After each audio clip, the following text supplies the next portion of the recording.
Hello, my name is Alun. Today I'm facilitating a session of my own game Against the Dark Conspiracy, hacked to fit in with May the 4th Minicon on the Open Hearth gaming community. If you don't know about the Open Hearth, please do Google search Open Hearth gaming community and come play with us because we think it's good to play with us. And I've got three players for this weekend minicon. We're playing a one shot. Shall I just call you and just ask you to say hello and tell us what your pronouns are? So, Teast. Hi, I'm Teast, he, they. I've been with Open Hearth for probably 6 months now. Travis, what about you? My name is Travis. My pronouns are he, him, and il.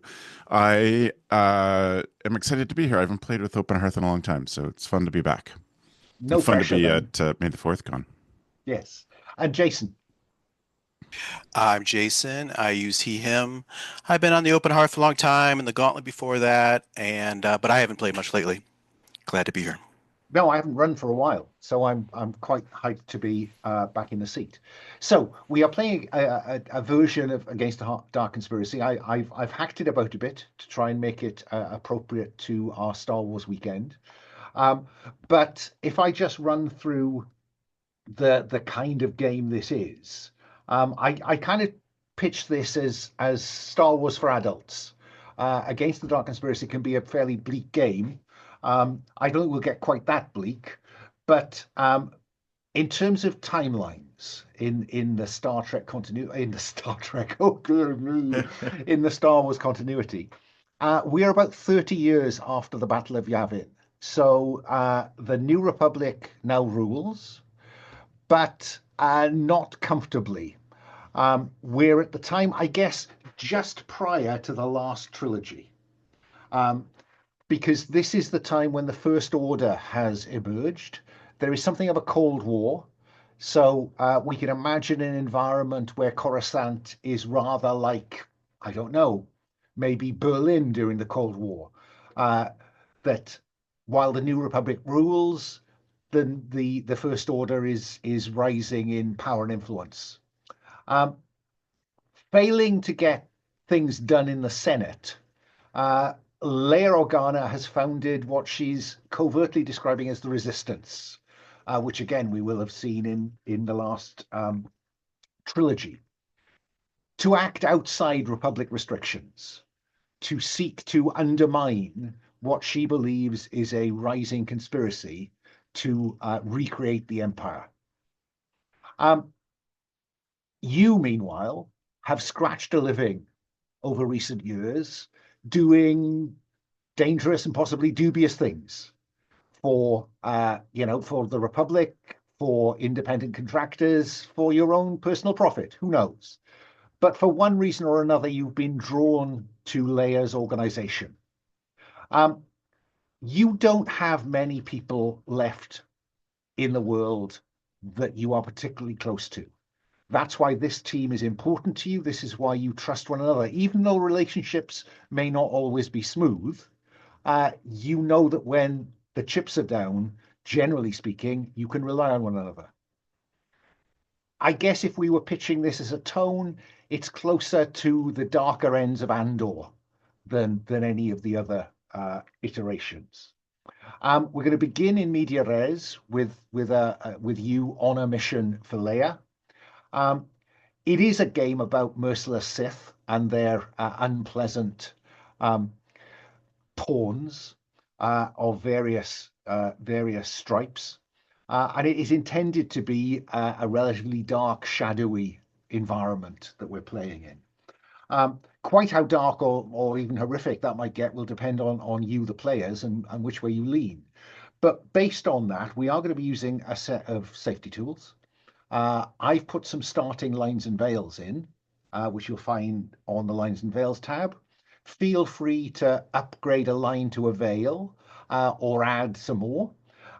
There is a column on there that I would draw your attention to, and that is difficult to avoid. It is quite difficult to avoid some of the tensions inherent in the game mechanics. But if you are uncomfortable with one of those, untick it, and we'll talk about where we can lay down some clearer boundaries around it. But yeah, and there's some space at the bottom if you want to write in something I haven't thought of or it hasn't cropped up before. So that's our game. We're going to be playing for about 4 hours. I intend to put a break in every hour or so. But I suggest that we talk about your characters. Now, that's on the Operators tab. What would be helpful is if each of you kind of, where it says player name, just put your name in one of those slots with your pronouns. I'll hide the one we don't need. Alan, how would you feel about me playing my character I've played in the past? The Wookiee that I think I've done a couple times. I mean, as long as nobody has any objection to the combination of choices that would make. Do you want to kind of? I was going to say, we'll work our way down the character sheet. So if at the end of that process you end up with a Wookiee that resembles your previous one, that's fine by me. Yeah. Fair enough. Okay. So that I think means Travis, you're in the column starting F. Teast in N, and that's Jason over on there, and Travis on starting V. So if I work my way down the character sheet, the first thing to notice is that stress track. If the stress track fills, you will crack and you will become my pawn to manipulate, and you'll create a new character. I have introduced a dark side track. I'm not certain if mechanically it works, but it's in the spirit of the weekend. I felt obliged to. There is a question there. It says, what did you do? So what have you done over recent years to make a living before joining Leia's Resistance? And the drop-down box there gives you a selection of options. Let me start with Jason, because you're over there on the left-hand side. I'll start with somebody else for the next question. So Jason, what did you do? I was in special operations. Fine. So unless anybody else has a strong urge to be in special operations, that's fine by me. And you'll notice, folks, that when selecting that answer, you get some indication what that means. It says, I took the fight to the Empire, or maybe Imperial remnants, given the time we're looking at. And also you'll notice it fills in an area of expertise down on row 14. Yeah? So moving along, Teist, what about you? What did you do in recent years before the Resistance? Oh, you are muted.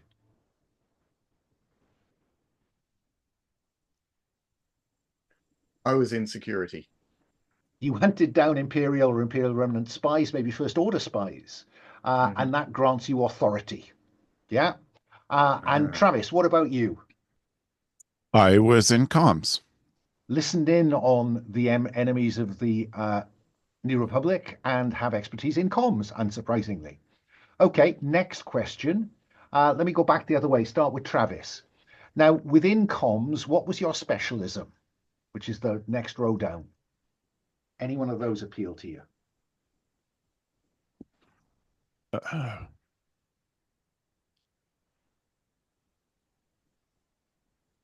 Feel free to cycle through some of the options just to get a look at Yeah, I'll pick tech. Okay, you can slice systems and you gain the expertise intrusion, either digital or physical, given all every door I've seen in Star Wars usually has some kind of technological twist to it. Teist, what about you? Yes, I'm a handler. I manage people. And that gives you persuasion as an expertise. And finally, it looks like our Wookiee is back in the game. I'm dangerous. I kill. And you gain the expertise deadly. Fine. Who haven't I started with? Teist.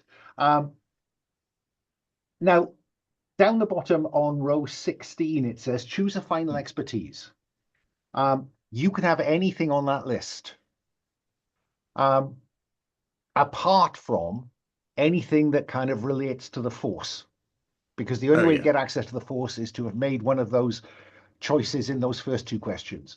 But what I would be suggesting is that you look for something that complements your existing mix, so you're not too much of a one-horse pony, but also look at the spread across the table, because there's a sense if you select something that's already on the table, that's going to share the spotlight with somebody probably.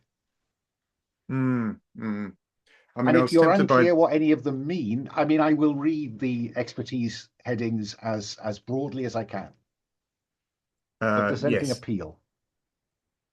I'll admit I was leaning towards deadly, but of course Jason already has deadly. Just to sort of take it to the other side. Plus, if I'm hunting down Imperial spies, it kind of feels like that would fit. Yeah. But if that's going to take away from Jason, then I am Deadly, all, like whenever you're fighting, you can slap that on there. So I think we could both use it. I don't think it that's really fine by gets me. in the way.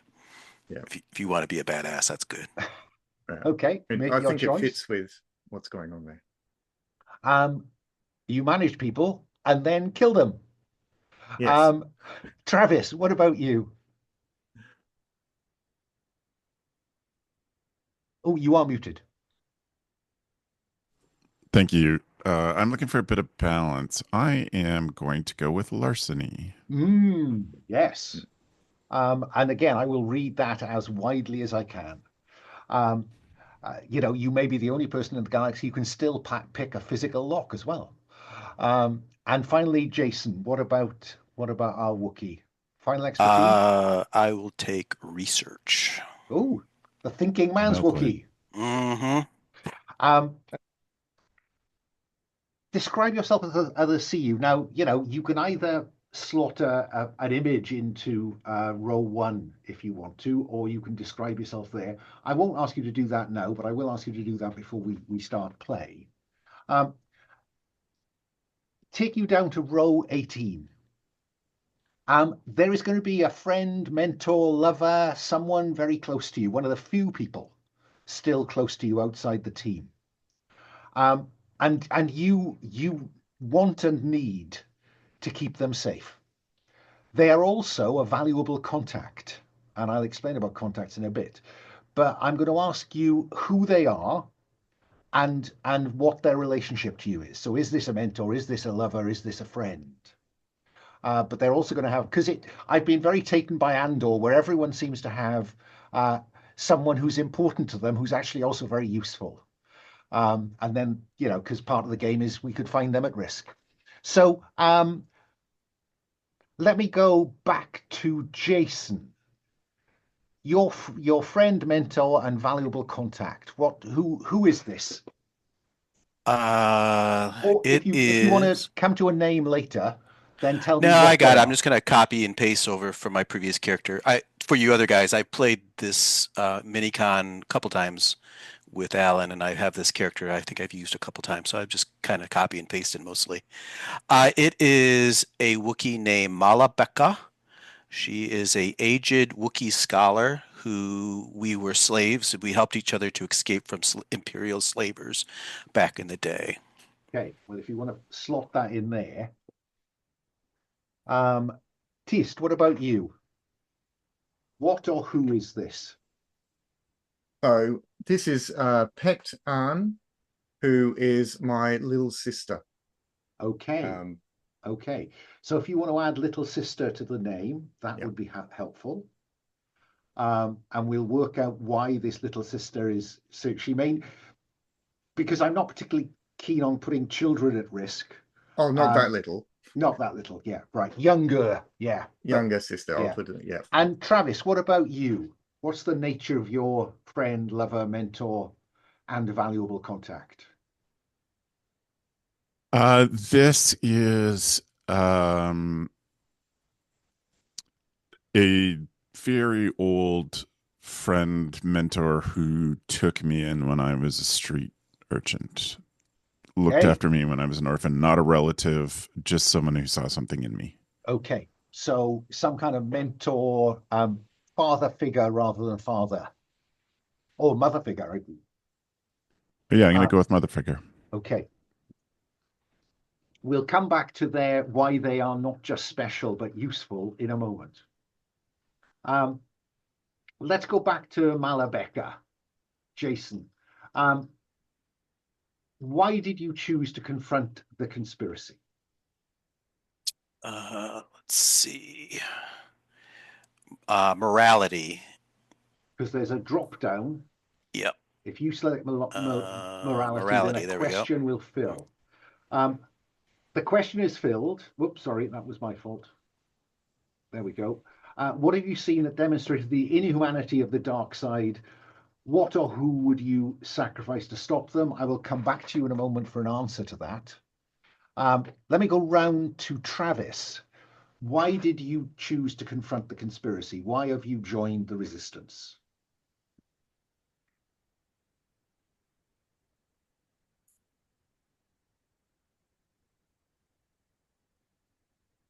I think it's loss.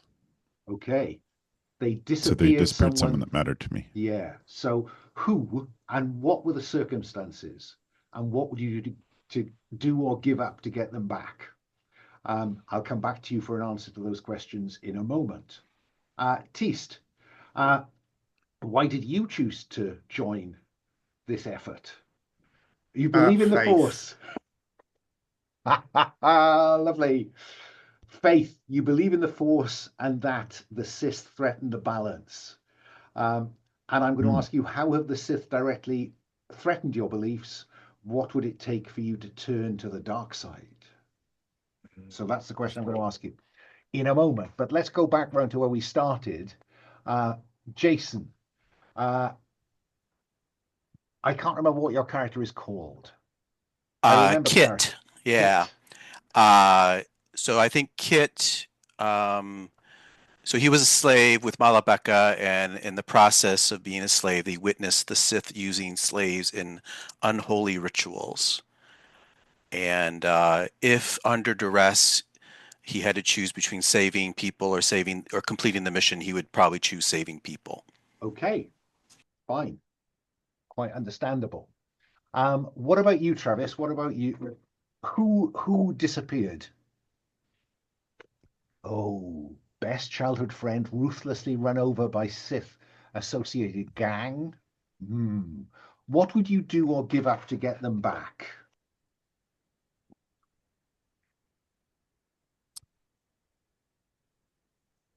Because the implication of disappeared is that they're still out there. You have not seen a body. Right. Yeah. I think I would give up everything except my mentor.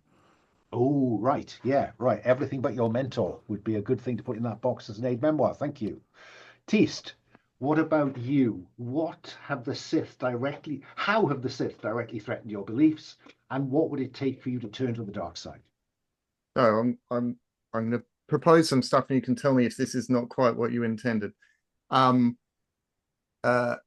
They directly threaten my beliefs because when we were younger, the village, town, whatever it is that my sister and I lived in, was threatened by an environmental catastrophe, and the Sith helped us. They came in and helped save the village / town from this catastrophe. Now, Right. they presumably had their own things going on underneath, I'm sure right? they did. And that threatened my beliefs, because it's like, well, the Sith they're all bad, right? So how come they're coming and helping us? Oh, that's interesting. Does that fit Yeah, with? no, by all means. And then what would it take for me to turn to the dark side? So this is voluntarily turn to the dark side, right? Or be tempted to it, Tempted to it. Would be, I don't know, this might be too hard, but would be that they demonstrate that maybe they demonstrate that they have the best utilitarian outcome for the galaxy, right? So, okay. the most, in a click the fingers, Thanos kind of way, Okay. right? Okay, yeah. If only the First Order was allowed to bring order, that would be fine. Wow. How did you get through vetting? Yeah. So yeah, put something in that box as an aid memoir. Yeah. I will explain everything else I think in play apart from if you go down right the way down to row 38. You'll find that it says, this is the friend you want to protect. So where I've put that in, you need to replace it with the name of your friend, lover, mentor, important person, and then use the drop down to select their expertise. So how are they useful to you and through you, the resistance? Because then when I hunt them down, it'll mean something.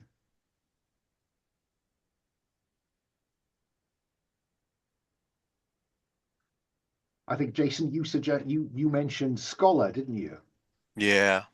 And I'm just wondering what I've got down there that might fit into that. Archivist. Archivist? Yeah, Yeah. archivist, yeah. All right, sounds good.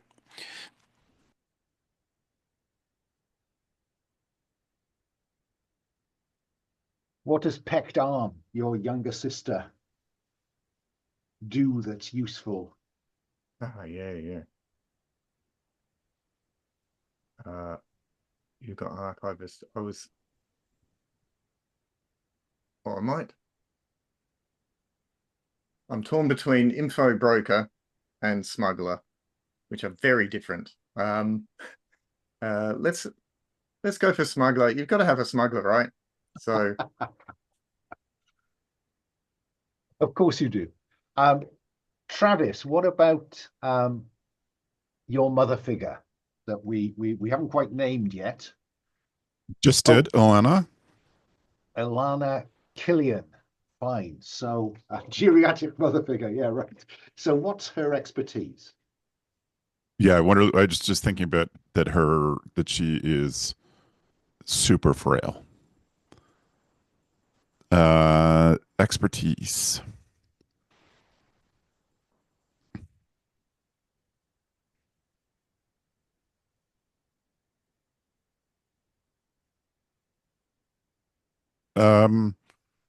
A slicer. I will bear in mind the fact that we've got a slicer. You are a slicer. Okay. So the question is whether having an NPC Complementary slicer on the table. Yeah. Excellent. How about bomb maker? What? I just love the picture of this geriatric old lady building bombs in her kitchen. Yeah, absolutely. I like that. So these then are our three characters.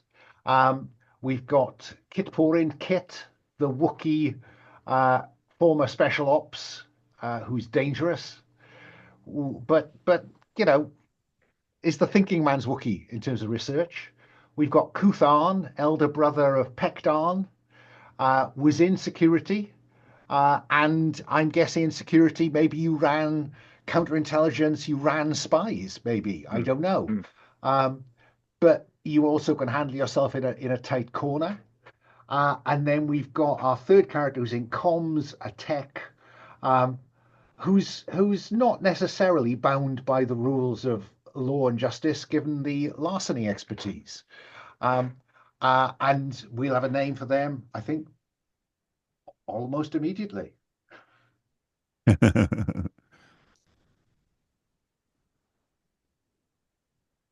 Alan has a tab 2 for like names, slang, and species. If you guys Yeah, are sorry, thinking about that. Oh, yeah? My thanks to Rich Rogers. I copy that across into all my Gotta Star love Wars. Rich. We've got a Wookiee. I'm just checking in. Is Kooth Aan human? I mean, I took it from the Zabrak, and I Oh, was fine. originally thinking Zabrak. I don't actually know Star Wars well enough to be familiar with Zabrak, apart from the little description there. All we need is a picture. Yeah. So I think I'll go for Zabrak. Fair enough. And Travis, have you given any thought to whether Lad Reman is Rodian. Rodian? Okay. Oh, that's a good link to something I've already written down. So Lad Reman is a Rodian, Kooth Aan is a Zabrak, Kit is a Wookiee, an entirely human-free mission team. Brilliant. Okay. So let me ask you to look at the Operation 1 tab. Right, because this defines our starting point. The First Order may have a lead on the location of Jedi Master Luke Skywalker, who has disappeared from the ken of the galaxy. He's gone off because things have not gone particularly well in recent years for the Skywalkers. Someone on level 1313 beneath Coruscant may be able to confirm where he is. The name of that person on level 1313 is Jorgo the Hutt. Operation objective: find this someone and what they know before the First Order gets to them, neutralizes them, and presumably points the Sith survivors, the Sith conspiracy, at Master Skywalker. So quite high, high stakes. Where do we first see you? Now, level 1313 is a level, the 1313th level below the surface of Coruscant. A well-known hive of scum and villainy, where Jorgo the Hutt runs a gang. Where do we first see you? Where is Jorgo, and where do we first see you? So let me go to Teast. You will see there's a drop down for where's the target. Do any of those attract you? Again, they are meant to be guides, not, so we'll define it more precisely, but as a broad description, where is Jorgo?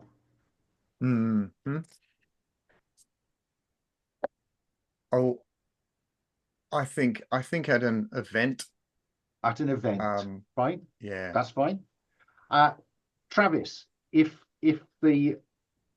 my tinkering with the keeper to turn it into Star Wars has worked, where's the target is event, because without event we'll be in trouble. There we go. That should mean that you've got some details to set you thinking. So if you hit the drop down box on detail, do one of those events attract you? I can't even remember what they are. I think there's a funeral in there. Carnival, circus, funeral, parade, cult meeting, rock concert, or wedding. Where is Jorgo when our...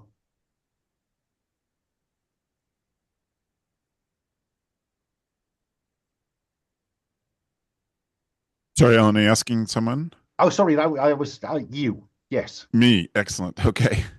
I think it's a wedding. Oh, brilliant. Wedding on 1313. I now have the Godfather wedding from the start of the first movie in my head. Yeah. Brilliant. Jason, do you want to suggest what the threat the operators will face? We're likely just going to be doing this one operation today. We're going to start this in media res. My expectation is we will go somewhere from here. Okay. I'm just wondering. Let's just go right to level 11 though, and Sith Lord. Wow. Okay. I'm going to make him an offer he can't refuse. Mm-hmm. Okay. So, there they are, the Sith Lord. Okay. Whoops, lazy. There we go. So, where do we first see the three of you then? Or each of you? Because the camera, I think we open. There is, down in the dark depths of level 1313, the typical lighting is neon, but there's a large open area that has been clearly and discreetly cordoned off by the locals, the local power brokers. Maybe that's Jorgo the Hutt, maybe it's somebody that Jorgo works for, who knows? And there is a wedding party going on there. What does this wedding party look like? Tell me something about it. Jason, let me come to you first. There is a sort of terrace around. It's like a bowl, and there's a terrace around it where all the security is, and it's real heavy security. Hey. Okay. Travis, as we look at as the camera kind of skims over the surface of this, what is it that the audience is going to find most concerning or most worrying or feel is the greatest threat? I'm going to assume for the moment the Sith Lord is not clearly identified. Right.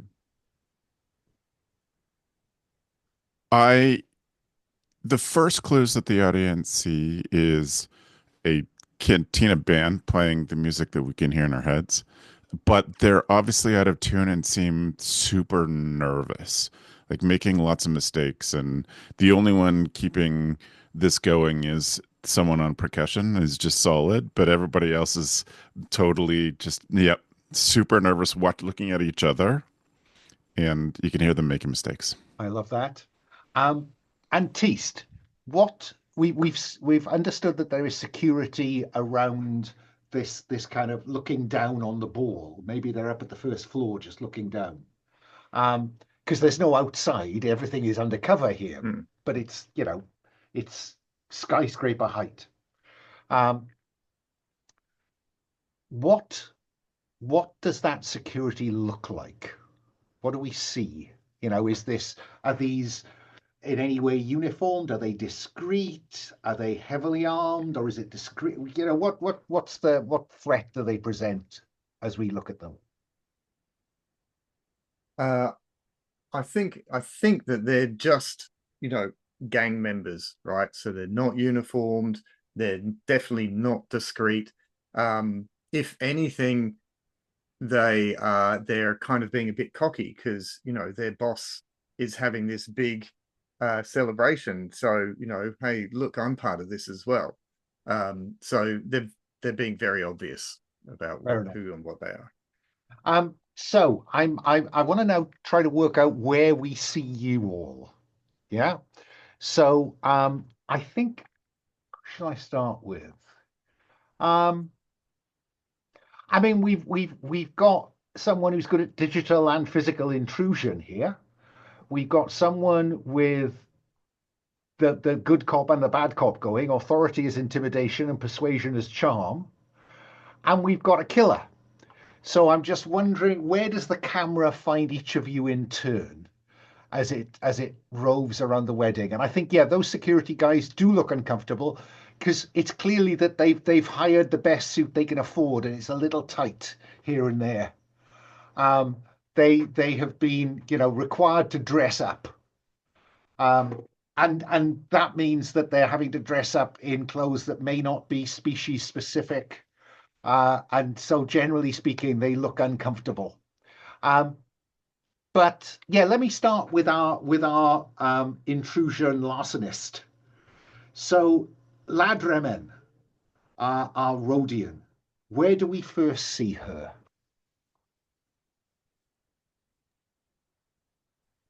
She is on right by a window 2 floors above the security level with some form of listening device, electronic listening device. Right, we'll come to that in a bit. So we find her looking out through a window, or actually through the window on a balcony. Yeah, balcony. Balcony Yeah, is good. Fine, Yep. fine. I'll come back to find out how she's dressed, what stuff in a bit. I'm going to come to the Wookiee last because it strikes me that's the most interesting question of where is the Wookiee at the wedding. What about Kooth Aan? Yep. We did say Rodian, didn't we? Oh no, sorry. Yes. No. We said Zabrak. Zabrak. Yes. Yeah. Zabrak, which isn't anywhere to write it down. I'll just. No, I'll do that. You talk to me. Okay. Yeah. I think he is right in the bowl. He's persuaded someone who didn't have a +1 to take him along as the +1. And so he's just right in it. Not, you know, being very careful, observing, yeah. And having a nice time with this person that brought him along. in presumably his best suit. Absolutely. Yeah. And finally, our Wookiee. I think I've gotten myself hired as, a security contractor for the wedding since they needed so much security. So maybe I'm in some real poor disguise up on that bowl, that terrace or above the bowl. Yeah, a really poor disguise. Yeah, who's the big guy? I don't know. He's pretty hairy, isn't he? So this is where we see you all then. But I'd like just to introduce us to the mechanics, so in a relatively low stakes kind of way. So let's start with our Rodian um, on the balcony. Um, how did you get up there, lad? Because I want a little flashback to show you gaining access to this location.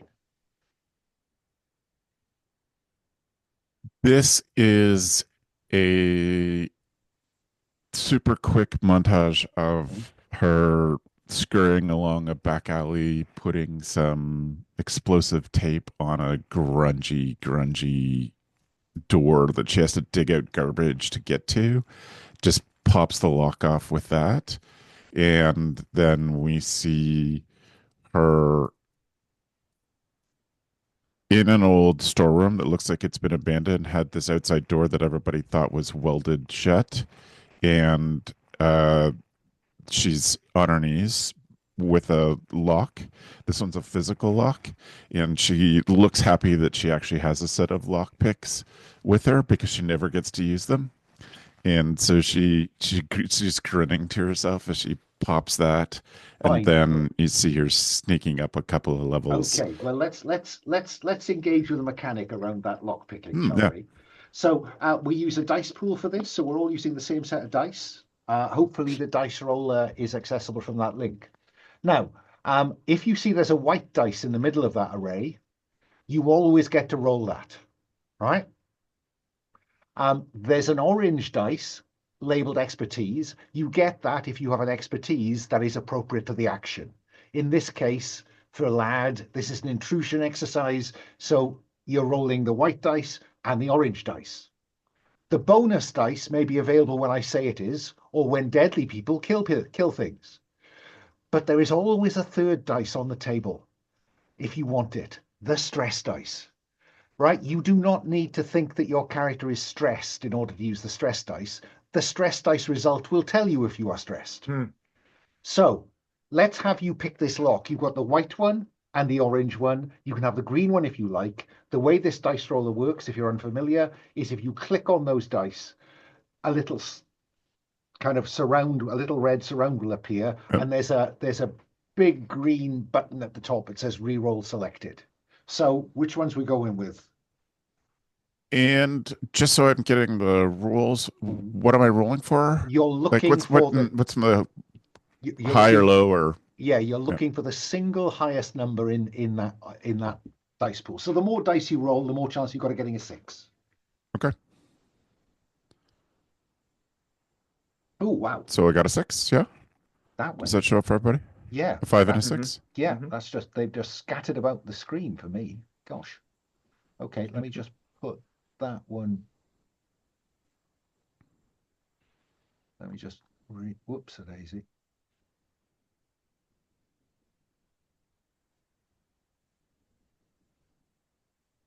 It's not my preferred dice roll, it must be said, but it is the only one I can find that does kind of a decent dice pool. So that's a 5 and a 6. So the best result is a 6. Now, if you look at the basic move tab, yeah, this is, I think, maintain your cover is the most appropriate move here because you don't want to be caught. Okay. Yeah. So when you're at risk of exposure, say how you brazen out, blah, blah, blah, roll the dice, 6. You succeed brilliantly. Control, that's me, will agree with you what extra benefit you get. And also mark Intel. Intel is a non-specific player resource that you can spend for benefits later. So you'll find an Intel track down towards the bottom half of your character sheet. Got it? Yes. Put a tick in there. You also discover something scary about the conspiracy. Roll for stress. I'll come to that in a moment. For now, though, lad, I want to know, what is the extra benefit you get? This goes so brilliantly.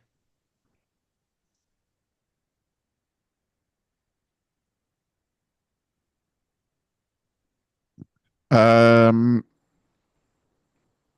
about that I hear Hutt is being spoken in a room in a corridor as I'm going past. Okay. What about when you go out onto the balcony, you can hear Hutties being spoken on the balcony in the room below you? Yes. Okay. Yeah? Great. Yeah. Fine. I think that is enough to get you slightly worried. So when a rule says roll for stress, you roll the green dice, and if it is higher than your current stress, stress will go up by 1. Okay. Chances are. Chances are. All right. Okay. Yes, it is higher than my Yes, it current is. stress. Okay. So stress goes up from 1 to 2, and there are means of managing that stress back down. We'll come to shortly. Is it me, or are other people disturbed by the fact that Jason has a Cthulhu tentacle?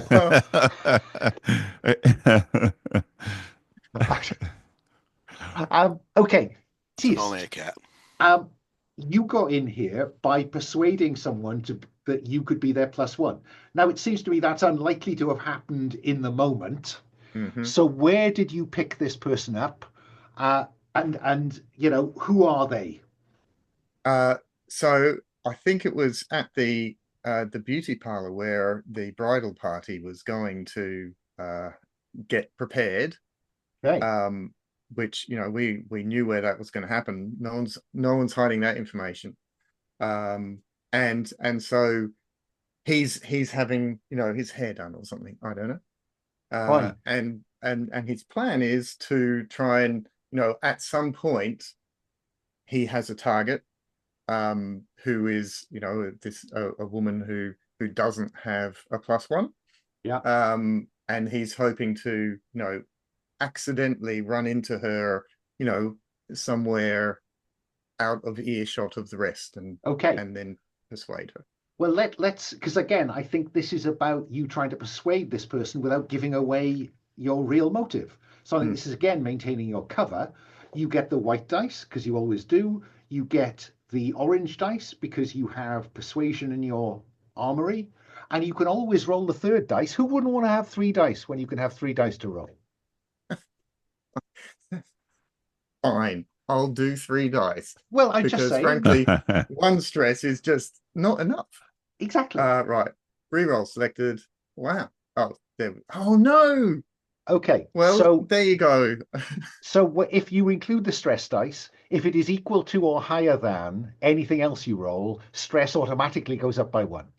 But on a 4 to 5, your cover holds. They don't find you. They don't discover your ulterior motive, and so you are in the presence of let's say it's a Twi'lek. She was in to have her Oh yeah. what are those things? I can't. Tentacle seems impolite, but she is there to have them decorated for the wedding. And so that Twi'lek is called La Malesta. So you are in the country in the company of Malesta, who is invited. You are her +1. And finally, let's come to Kit. Now, Kit has inveigled his way into a security role here. I think that the quality of this role will depend on how shitty a job he's been given. On the grounds that it's the made men who are providing the frontline security here. So how did you talk your way into this or get yourself into this? I'm picturing like a flashback montage of me like proving myself by beating up a series of these security, made men, and impressing Jorgo. I like that. Hopefully. So I think that again, this is maintain your cover, Okay. because you don't want to get, they mustn't understand why you're really here. So you get the white one. I think military field craft is our go-to for anything vaguely physically related. So you get the Okay. orange one. I'm going to give you the bonus dice because you are deadly. You're All not right. intending to kill this man or this security guy, I guess. So you can have those three, but you can also have the stress dice if you'd like it. Yeah, let's do it. And submit. I didn't see anything moved. Anybody else see a move? I didn't No, see it move. did you select them so they had the red border? Yeah, let me do it again. Try reloading the page. Hmm. We had some trouble with this in the game I was playing in before this.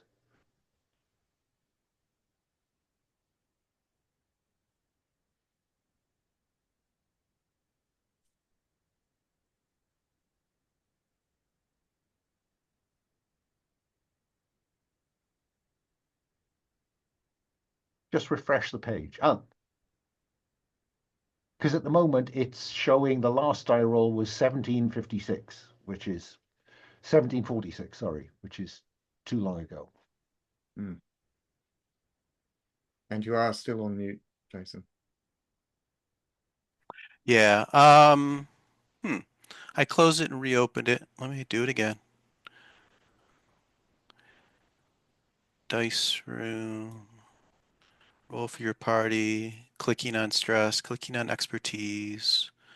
Clicking on the white die and the purple die, and then hit submit, right? Or No, re-roll re-roll selected. selected. Oh, that's Reroll. what I did wrong. Okay. Okay. So best one is a 5 on expertise. And it's not on the stress dice. 5, always fine. No particular benefits. So you're not on the front line, but you are on the kind of entry. You're the bouncer come first line of defense from the outside. Happily, the rest of the team are already inside. So here we go then. So a conceit is that you're in communication with one another. So you've got little earbuds, so you can tell each other what's what. Yeah, you have to go like that. Yeah. Uh, so, Lad, what do you do when you hear the Hutties being talked down below? I am going to. I'm going to assume that we set up a signal that if I couldn't talk, I could relay a message, either by just hitting the having to instead of usually I'm assuming it would just pick up my voice, but instead I hit a button that just taps that says I'm operating, but I am unable to speak at this point, but that I have an alert. Something has set off some alarms for me. I'm not in danger, whatever that works out to in Star Wars Morse code. I'm curious. You were in comms. You probably speak Hutties. Oh yeah, okay. Do you want to see if you can listen in on this conversation going on in the room beneath you? Yeah, sure. I let me just get close to the edge of the balcony and just drop a little something down right next to the building, not out over the balcony, but down the wall as best I can to get closer to the opening. Okay, now that's interesting because this brings us into the gear. Yeah. If you go down to row 28, 29, I have default set you at a light load. Okay. Okay. With a light load, you have 3 gear slots that you can select before things get iffy. Because you're all operating in discreetly, to be any heavier loaded would be unfortunate. It's going to be difficult for Kooth Aan to go in there packing. So if you have a look at the drop down there, I'm wondering if I've Intrusion got kit? Or is intrusion that kit. too Exactly. physical? No, that's fine. I'm very happy for you to have some kind of microphone. Because I think I probably took surveillance kit out for that reason. So Okay. select that, and I think it's got one little square box next to it. True. That means it takes up one of those gear slots. Okay. and a light. There you go. So you've got scope for 2 more. You don't need to tell me what they are till you use them. So yeah, you lower this down, and then you want to ask me a question. So that's the investigate basic move. White dice, you get the orange dice because you've got comms. You've got, the Expertise. Yeah. expertise. And you can have the green dice if you like. I would definitely want a green dice. Then please do.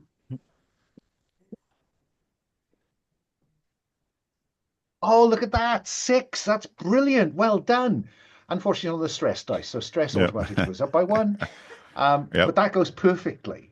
So I will tell you that you can hear a Hutt talking to a human, and the conversation is about, well, what is this information worth to you?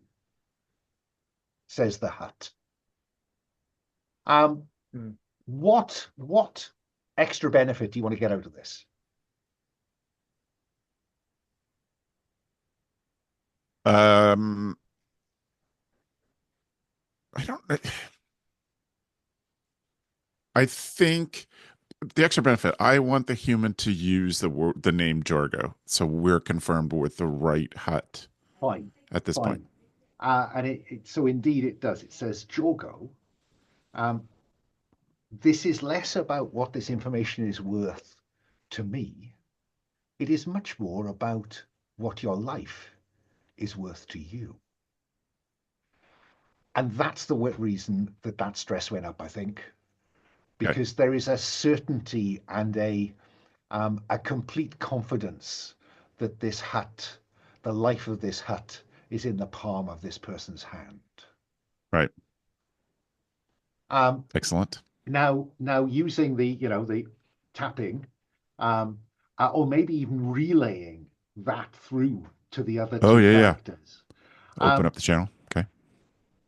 Kit, what does our Wookiee do when you hear that conversation coming through from Lad?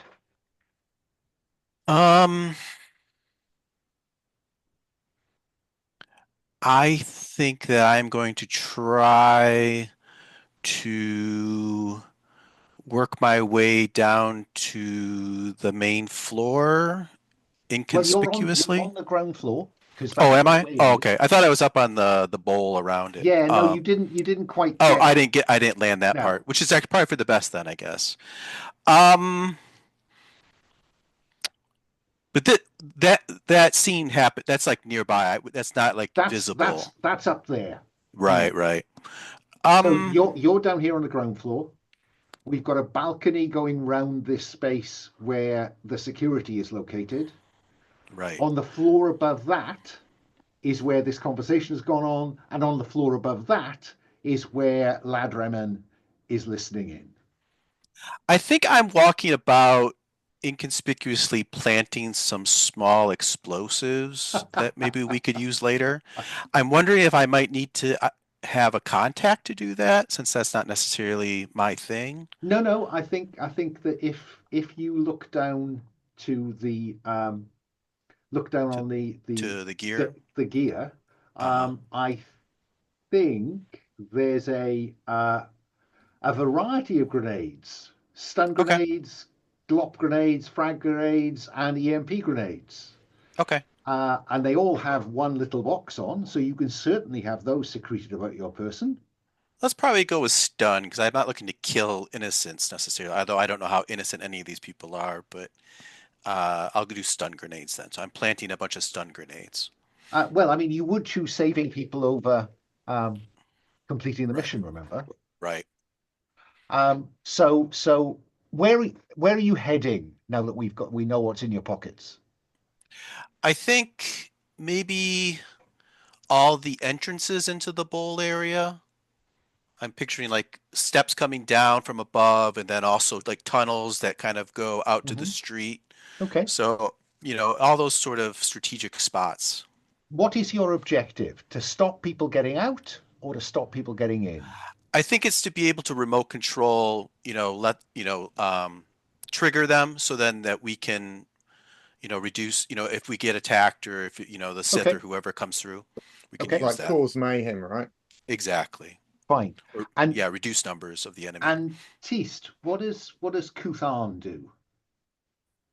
Yeah, so I think Kooth Aan is like he's comparing the wonderful makeup, I don't know what you call it, colorings that that he had done with Molester's beautiful colorings, and oh goodness, don't they go well. And he's going through all of this while listening to this conversation, and he thinks, okay, we've got to get Jorgo out of that room. So he grabs a glass, and he starts going like, I'm sure there's a better way of putting it, but basically, father of the bride's speech, calling for the father of the bride to come and give his speech, so that he has to leave that room and come down. Okay, and I think that that what that does is well, let's see how effectively you get this going. Yeah. Yeah. So I think this is probably rolling to do something else, something not covered by any other of the more obvious moves. So roll to do something else. What is this? You being charming and insouciant, or is this really kind of shouting it? Come on! Ooh, I think it's probably I more just the need come some on, isn't flavor it? for it. Yeah, it's yeah, like he's being a little bit like the drunk uncle a bit, isn't he? It's like it's not persuasive. It's just like everyone's going, oh, all right, let's join in. So it's that intimidatory authority, that kind of people listen to me when then, I need them to listen to me. Fine. Yeah. You get the white dice, you get the orange dice. You can certainly have the green dice. I'm certainly going to have the green dice. Yes, thank you, green dice. Except stress. Stress goes up by one. So this goes brilliantly. And I think you get a significant number of people around you say, yeah, where's Jorgo? And they begin to kind of Jorgo. What's the extra benefit? I mean, boring one would be that we get him away before he manages to say anything to Fine. this human. I think what we do is we see Jorgo emerge onto the balcony. And as Lad looks down, you'll see Jorgo, and he is in the NPC contacts down there on row 7. He's not a particularly prepossessing Hutt, but he is nonetheless a Hutt. And he kind of squirms out onto this balcony, and maybe we hear the balcony just squeak a little bit under the weight. And he's about to start his address. And when he appears, hey, Jorgo! Lad, what do we see you doing at this point? Do you duck back in case people look up and see you? What do you? Yes, definitely pulling back, sort of squatting down and inching back as low to the balcony floor as possible. Mm-hmm. And then what, if anything? Or do you just...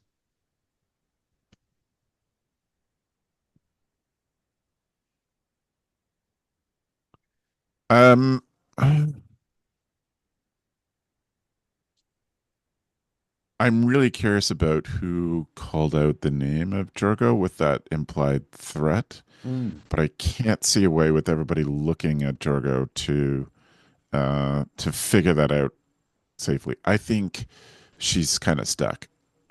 Okay. And I think that probably is where we're going to take our first break. Because I think we got Jorgo out ready to start the speech. Lad's kind of thinking, where do I go from here? Kooth has set this going in the hope of keeping Jorgo safe.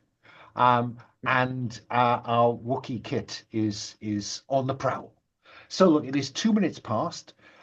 Is 10 minutes past long enough? Sure. Yeah. Okay. See you in 10 Actually, minutes. can we just do 10 minutes from now? Let's Maybe make 12. Let's make it till 1:15. Okay. Thank you. Yeah. Brilliant. Thanks.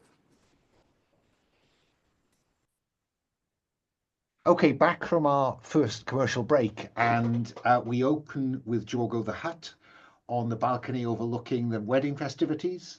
And he raises it's got round his neck a kind of vocoder that translates, and he makes a speech. And in this speech, he praises everyone who's come, and he wants to thank some special guests.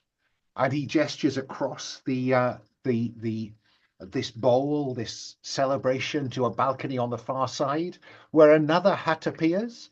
Must be said, a much better dressed Hutt. I've added them to the NPCs and contacts list. Tab Danga Hutt, significant organized crime boss on level 1313. And there's a to and fro between them, but Danga doesn't speak.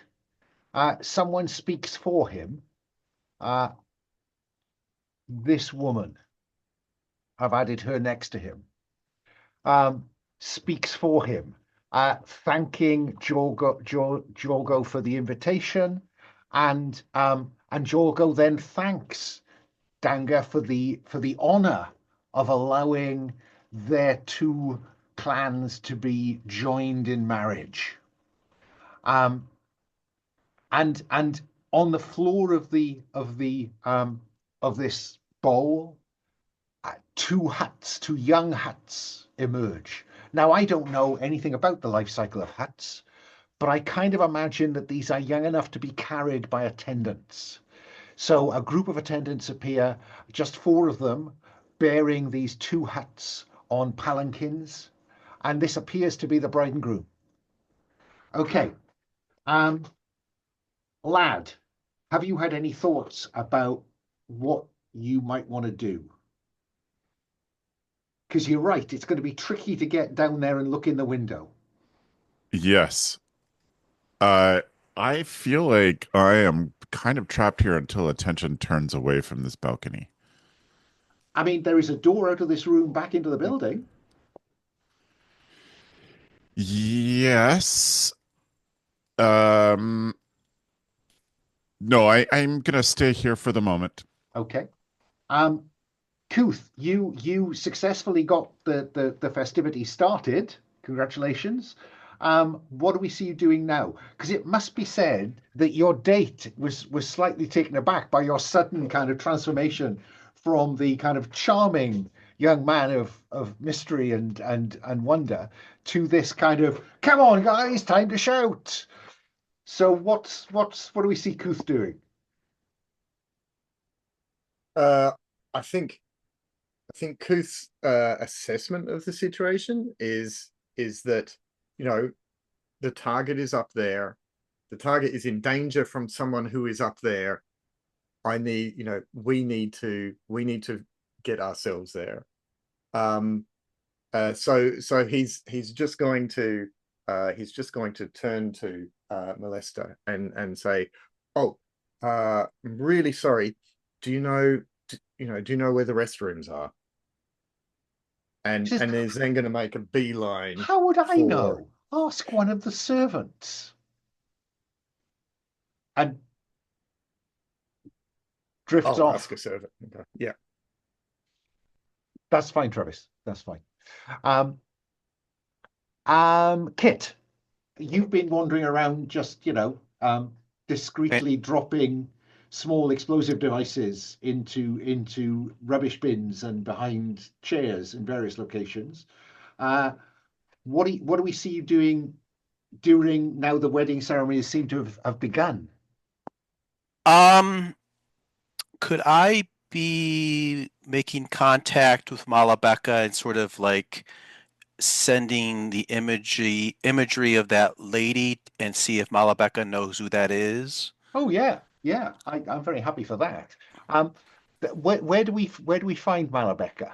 Is she on Coruscant or is she somewhere else? Yeah, I think she should be nearby, so she's potentially in great threat, right? Yeah. So yeah, I think maybe there's another balcony somewhere nearby that she's got a telescope or something. Let's not have a quite in scene. Oh, okay. Let's have because that's a little bit dangerous, isn't it? Maybe a level above or below in a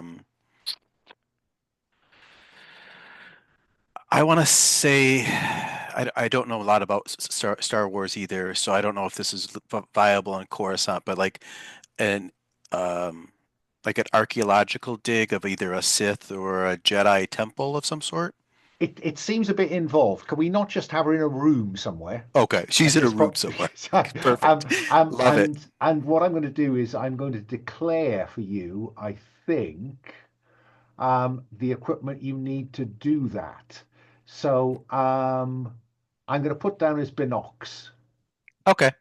Um, because it seems to me that then they'll function as a camera to all intents and purposes, and you can transmit that to her. Yeah, Okay. and that allows you to make a roll on her behalf.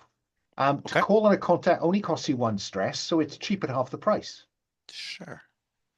And All that right. means that you are rolling with the kind of expertise she has. So white dice, orange dice, and you can always add the stress dice. Sure. All right.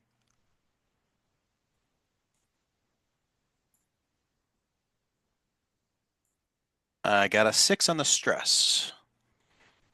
Are you sure? Because I've just seen it roll over to a 3. Oh, you're right. Yeah, it's funny. At first, I Yeah, think it just stayed what it was, and then it split. yeah. There was a pause. So a Okay, 5. so my best is a 5 on Okay. the regular white die. So I'm using investigate for this. So on a 4 or 5, you get the minimum you need to proceed. I think the minimum you need to proceed is that she is a long-time advisor to that clan of Hutt. So you get that for nothing. Now you can ask me a question. Is this person linked to the Sith? Um, Or she's I guess more simply, what's their name? That's probably well, I mean, I think that you might be more interested in the answer that she gives you when she says, she's quite a mysterious individual. There are always rumors about her being able to well use the force or to have uncanny abilities. okay. She's part bodyguard, part advisor, part um, people say that she knows the motives of those people that come into his presence. Okay. Yeah? So enough to get you thinking, but maybe nothing entirely explicit at this point. Does that seem fair? Sure. Um, what do you do with that information, Kit? I'll pass that on to the others, and um, I guess I'll slowly kind of make my way in that direction towards Jorgo. Okay. So, he's up there. So you've got Hmm. to get past the security to that floor. Um, Hmm. um, Kooth, what do you do when a blaster shot rings out?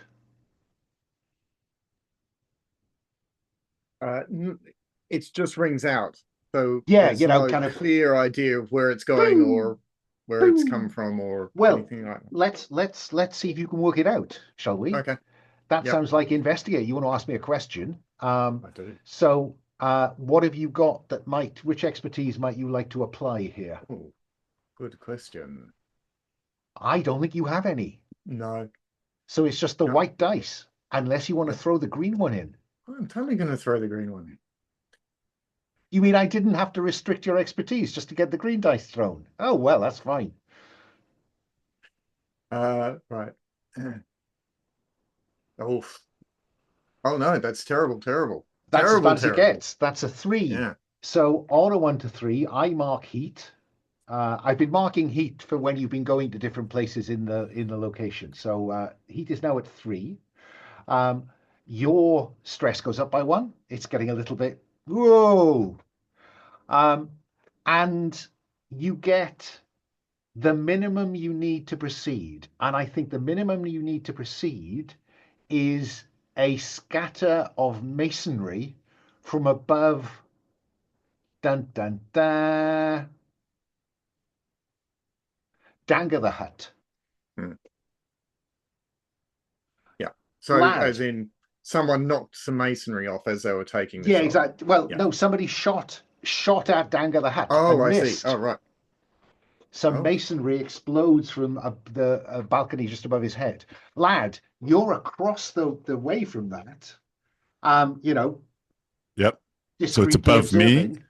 It's below you, so it's on the same level as Jorgo, but the shot seems to have come from above you. Right. Yes, the shooter's above me. Okay. What do you do with that? I'm gonna let the others know that I'm going to head upstairs and see if I can figure out. Who did So what to who? belly crawl backwards in out the door and try to find the next stairs, the closest stairs. Okay. Kit, you were heading towards the Jorgo side of the wedding party. Does this change your mind, or are you still heading in? And what are you, how are you going to get there? Where do you want to get to? Would it be feasible to use my military fieldcraft to try to identify where the shot came from? Yes, absolutely. White dice, orange dice, green one if you'd like it. Okay, I will do all three. Oops. Here goes.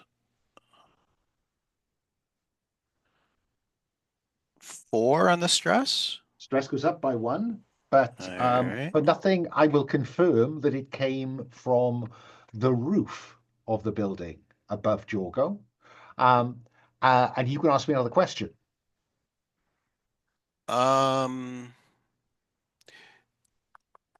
What was the immediate reaction of the mysterious lady next to Denga? She stood in front of him.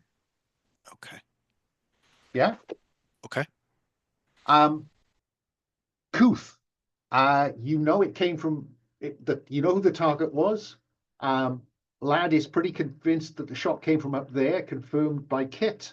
And this mysterious woman has stood in front of Danga as he retreats into the room he emerged from, with her retreating in front of him. What do you do, Kooth? So Kooth is still on mission, which is Jorgo. Okay, so there seems to be a bit of inter-Nissan strife kind of thing happening. Maybe it's Jorgo trying to get himself out from a deal with this, not Sith controlled Danga or whatever his name is. So his plan is to try and get up into that room, and what he wants to do is in the hubbub, because presumably everyone's now just going crazy, right? Well, I'm about to spend 1 heat in order to have a number of firearms drawn on the floor of the wedding party. What Kooth is trying to do, maybe before that, is he's going to go up to the security that would lead him directly into whatever it is to go up to Jorgo. And he's going to have like in his gear some kind of box that he says that he's going to say, Jorgo told me that I have to bring this up to him if anything like this happens. Okay. Well, mark 1 gear, because that's legitimate. It's a box that you could have with you. Let's see if they'll let you through, shall we? Yep. So white dice, persuasion or authority. Which authority. Card? Authority. So, I'm supposed to be here, right? White dice, orange dice, green one if you want it. And I'm on stress 4, so I'm starting to get to the point where I don't want to use the green dice. But well, I mean, I'm gonna. Jason put in the chat there is a tab called Stress and Dark Side, which begins to explain how you can manage that stress down. But I'm very happy for you to roll the dice before that, because I think there might be something coming out of this that might be a release for some stress. And I got a 6. And it's not even on the stress dice. This is brilliant. They usher you through. Yeah, because they're guns out and they're looking at the rooftops. And so you breeze past them. What's the extra benefit you get? I absolutely. Oh no, the extra benefit, if this is cool with people, is that I'm able to bring Kit with me. Is that that works for me. Yeah, the extra benefit is that Kit sees what you're doing and was heading in that direction anyway, and turns out to be your bodyguard. Mm. You're a guest. He's clearly security. Works like a dream. But there is a concern now that you have an awful lot of armed people behind you. Chaos is breaking out down below. And there's someone whose voice at least worries you in this building. So on a 6, roll for stress. Oh. I mean, it would have to be 5 or 6. Oh, come on. It's a 6, everyone. Stress goes up by 1. So you were on 5 stress. I would suggest, Teast, that you have a look at stress and dark side for how you may want to manage this down. Because you are getting very close to the point where you are revealed to be a Sith agent. Yeah. Lad, you're heading up the inside of the building, I guess. Is this about doing it quickly or quietly and taking time about it? This is quickly. Okay, so we see you racing up some staircases to get to the top of this building. Fine. Or do you take an elevator? I hadn't thought about the options. It's kind of not particularly used at the back of this building, is it? So maybe it is a staircase. I was picturing staircase for sure. Yeah. Is it inside the building or on the skin of the building? What would you prefer? Inside. Inside, fine. So you're going up the internal staircase. And I think we see you burst out onto the roof. Yeah. And you see someone kneeling with a blaster just behind the parapet, as though they've taken a shot and now they're about to go back and have another go.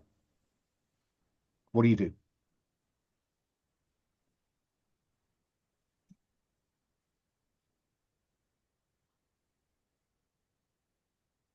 I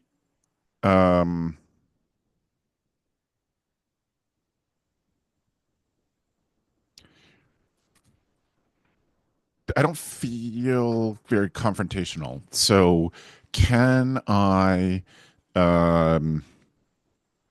use something slingshotty just to put a tracker on the back of the vest of this person?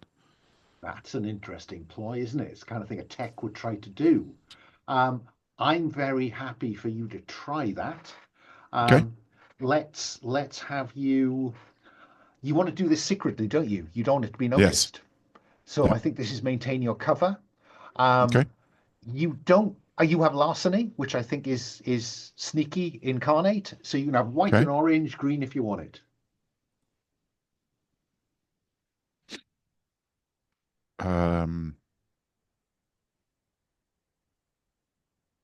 Sure. A 5. That works in as much as they don't notice that you've hit them with this tracker. Okay. But there's no particular extra benefit around this. They have a tracker. Maybe it's on. The perfect solution would be on their back, but I think maybe it's on a bag they're carrying. Okay. That was, you would. I think an extra success would be you get it on the person. But yeah, you have a tracker. Kooth, are you leading the way? Where are you leading Kit? And does Kit worry about that? We were going to Jorgo, right? Isn't that what your ploy was? Yeah, straight up to Jorgo, and very frazzled, I guess. Like, I think Kooth normally is, comes across as fairly cool and collected, and that is not the case here, right? Do you want to engage with the seek relief from the horror stress management or the dark side to manage that 5 down? Because at the minute you were walking the bleeding edge of breaking. Yeah, so seek solace in friendship, illustrate their valuable skill set. Yes. So this is about my sister, yes, and we'll put her on the target list, right? it will. Um, Isn't it strange so- how people always go for that one first? yeah, of course. Well, the other ones don't fit so well. Yeah. And also the other ones have the mark heat or lose your expertise or mark dark side. Exactly so. Which, so no, you that's know, fine. That's fine. No, you have correctly identified the drive in the rules. So so what do we see her doing? yes. Illustrates her. What we see her doing is smuggling us onto Coruscant, because right, okay. because we're not, we're part of the resistance, right? Yeah, And fine. it's not an officially sanctioned Republic thing. Yeah. And so, she's doing one of her normal, I'm just trading, bringing in some, goods from some, manufacturing planet or whatever. Then I would like to insert a little cutscene here where we see some officials approaching her ship with a clipboard and talking to themselves, saying, "Yeah, why is this one on the list? Oh, I'm not sure. Somebody must have put her on the list. Okay, let's check it out." And I've marked her as being a target for the conspiracy. She's known to the conspiracy at this point. But what that does is it does what it says in the move, which it gives you a chance, a very good chance here, to roll the dice. You have to roll the dice because it might come up 6. One that likes you. 3. Good. 3. Fine. 1 plus. Oh, no, 5. Oh. 5. Anyway, not 6. That's okay. 1 plus. Fine. On the target list. Blah, blah, blah. Not a 6. That's fine and dandy. So you can reduce your stress by 1. That's fine. Lad, what do you do after you've put this tracker onto this person? I'm gonna tuck back behind something else on the roof and get out a little data pad and just check to see that it's working. Yeah. And that I've got the blip on the screen. Fine. I think there is somewhere in the list a portable scanner. It's a bit big though. No, we'll let you have a portable scanner. What the hell? You've not been seen anywhere in public yet. So portable scanner, that is all 3. So that's your light load done. You have no more equipment to declare. Meanwhile, Kooth, you are leading Kit upstairs. You go up. There's an elevator here that takes you up to these floors because you're on the kind of nice side of the building rather than the more run-down, deserted part of the building that Lad has been running about in. And the elevator doors open, and you step out onto a corridor. One of these rooms along here, either that one or that one, is the one with the balcony where Jorgo was. On the corridor, you will see the person I've now put in column L of the NPC and contacts tab.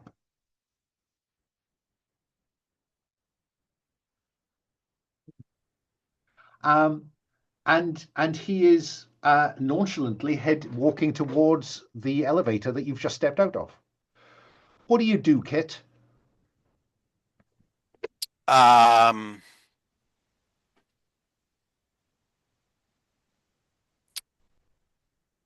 guess I guess I'll assess whether this guy's a threat. Okay, let's have you roll to investigate. Is there anything that you particularly believe would inform that in terms of expertise? Tell me if it's a reach, but maybe like my military field craft. I can tell if he's carrying weaponry, if he is moving and I'll go with that. That will tell you if he's a certain kind of risk, certainly. So you can have the expertise for that. Okay. And the stress dice is always there for you to take. Of course.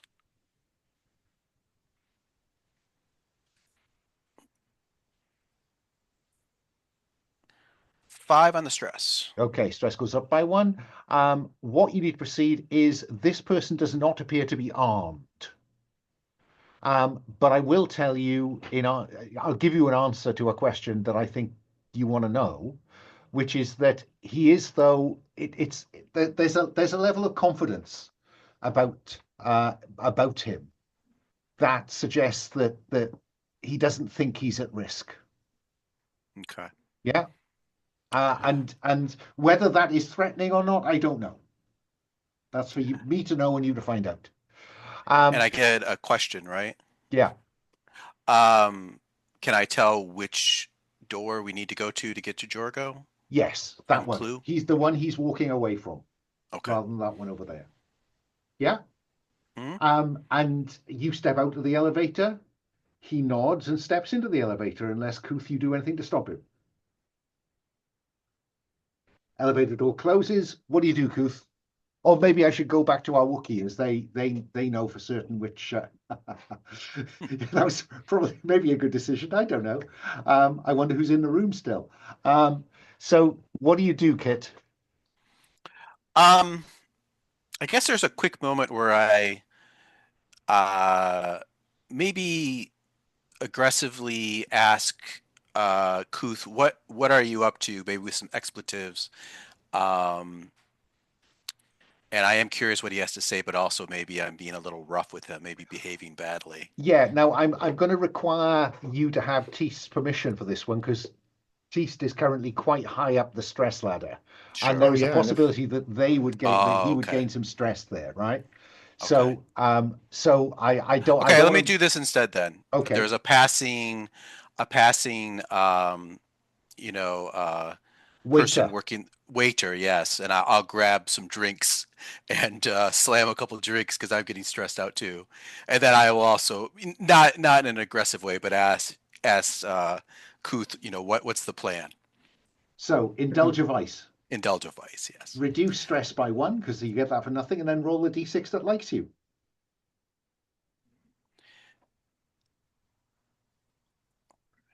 Reduce by 1. Roll a single die. I'll roll the stress die. I got a 5.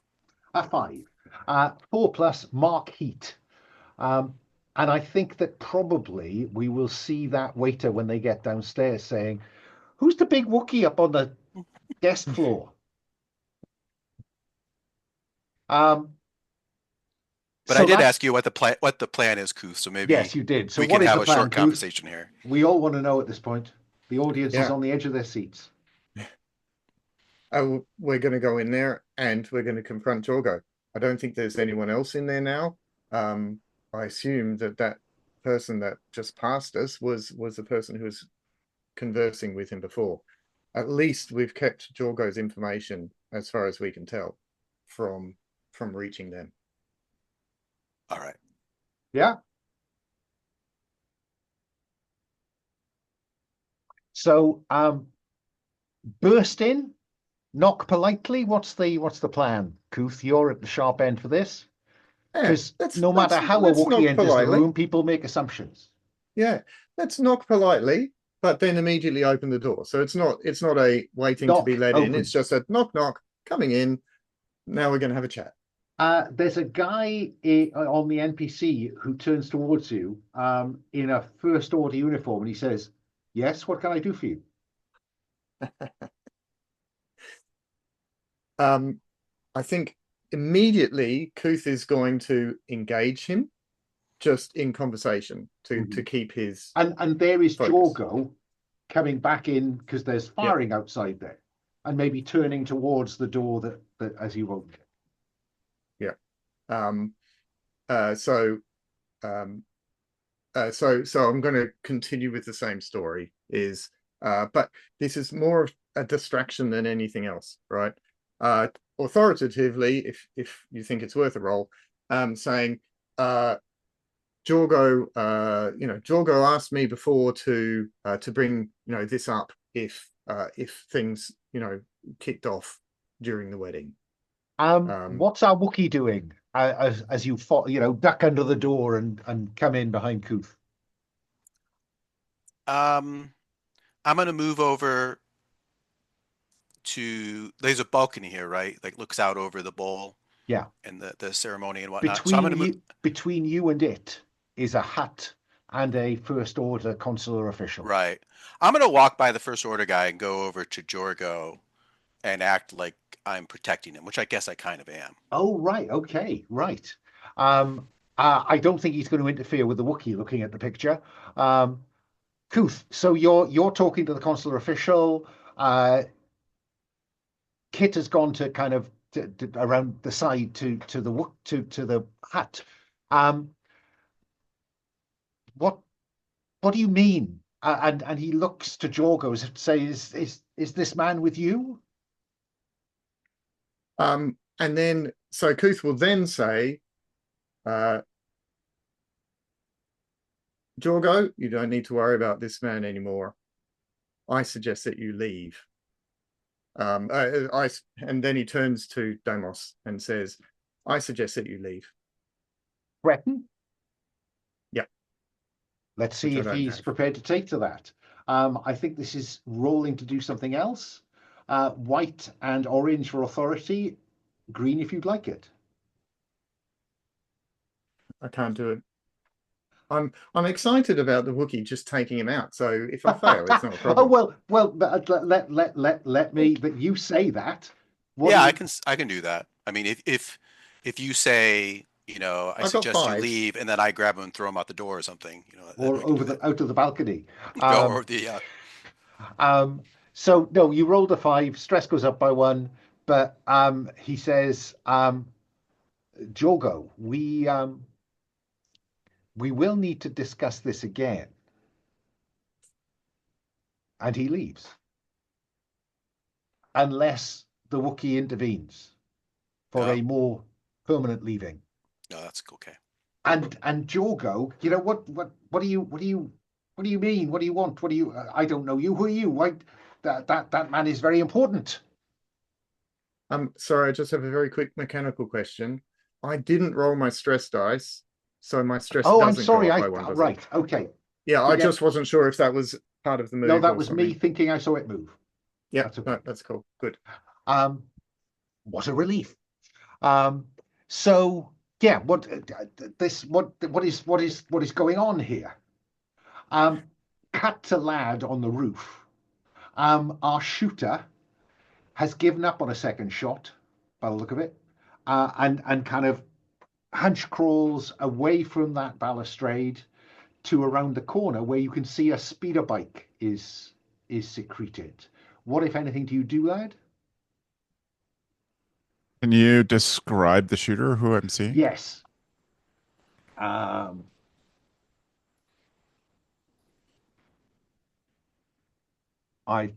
put her next to Damas Rendin. She's a chiss. Okay.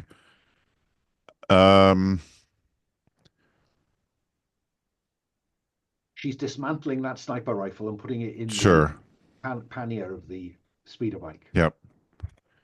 I don't want to not dial this up, but I think that it's better that Lad is just confirming the signal strength is good, taking some notes, relaying some information about the shooter.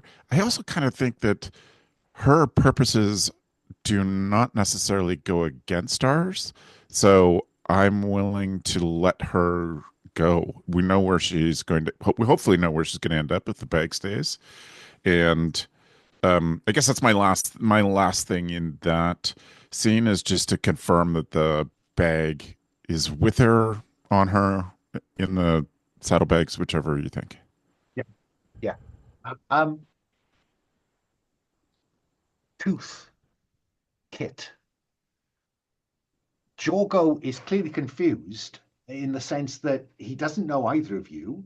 You've just been rude to someone who he seems to think is very important. And there is a firefight erupting down there around his child. What do you do? Yes. Jorgo, it seems like you have some information that lots of people want. We, and I'm going to try and persuade him, we can keep you safe. We represent certain interests that will get the First Order off your back. but we need to know what you know about the location of Skywalker. I think that we screen wipe at that point, because that seems to be the kind of thing that would happen at this point. I'm going to suggest a quick break now. It's a little bit early. Mm-hmm. Is 5 minutes longer, or would you prefer 10? Sounds good. 5. Let's see us back here at 5 to the hour. That's good. And as the screen wipe completes, we are in a quite palatial set of apartments somewhere else on level 1313. There is Jorgo. Behind him, we see a, I don't know if Hutt's cry, but there is a crying young female Hutt whose wedding has been ruined by events. There are several, well, more than several. It's kind of packed with Jorgo's people. Many of them, wrapped with some wounds. And Jorgo is sat there looking, it must be said, confused, but also angry, because he's going to have to deal with that crying Hutt in a moment. And so, what's the nature of the conversation, Lad? Do you want to kick this off, or do you want to pass the responsibility somewhere else in the team for this conversation to start?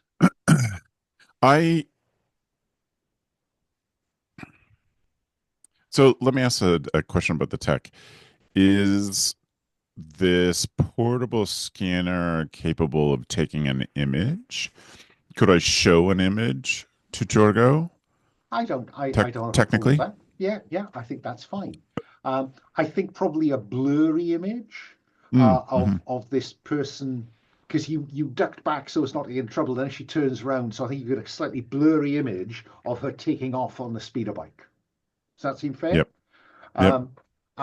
But yeah, clearly it's clear where it is, and his people will confirm, I think, that they found some evidence of somebody on the roof taking a shot. Yeah? So Yeah. I think he believes you that there was somebody up there. Is that okay? Yes. Yeah. Great. So my purpose is to gain trust and ingratiate our group. That'd be awesome. And so I'm going to show it to him and take the risk of letting him know that I'm able to track her and show the beep on the map. Right. So this is the person who shot at my soon-to-be in-law. Mm-hmm. It may be your boss. Maybe the boss. That's my inside voice. Certainly, looking at them, that might well be the way it was arranged. Kooth, where, if anywhere, do you want to take this conversation? What are you looking to find out or provide here?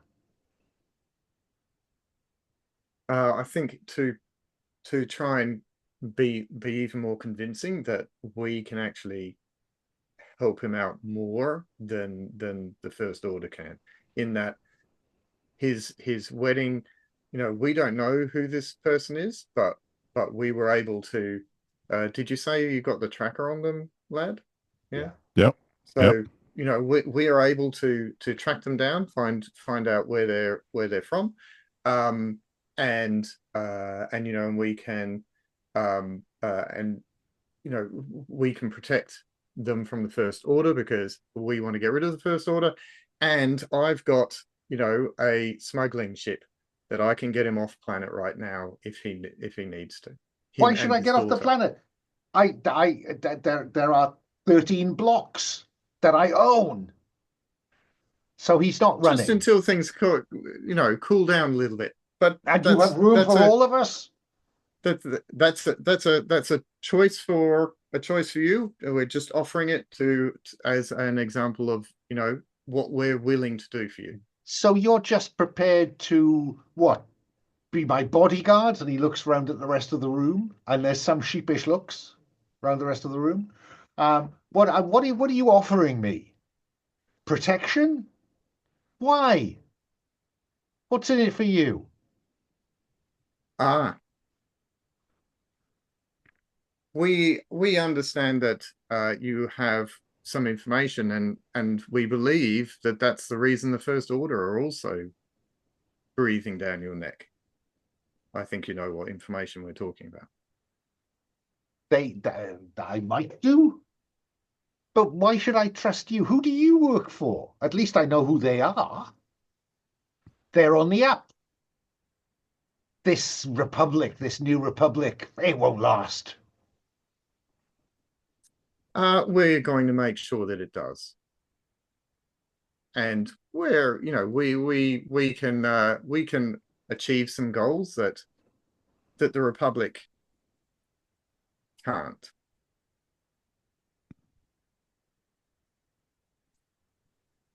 You bring me, and he points at Lad's screen. You bring me that chiss. Because no one ruins my little girl's day. You bring me her, and then we'll have another conversation. Let's see if you're as good as you say you are. Oh, we are. Kit, any view at this point?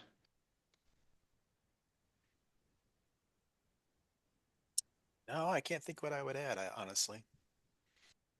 It is Are in that we kind of able to have a back channel conversation amongst the three of us? yeah.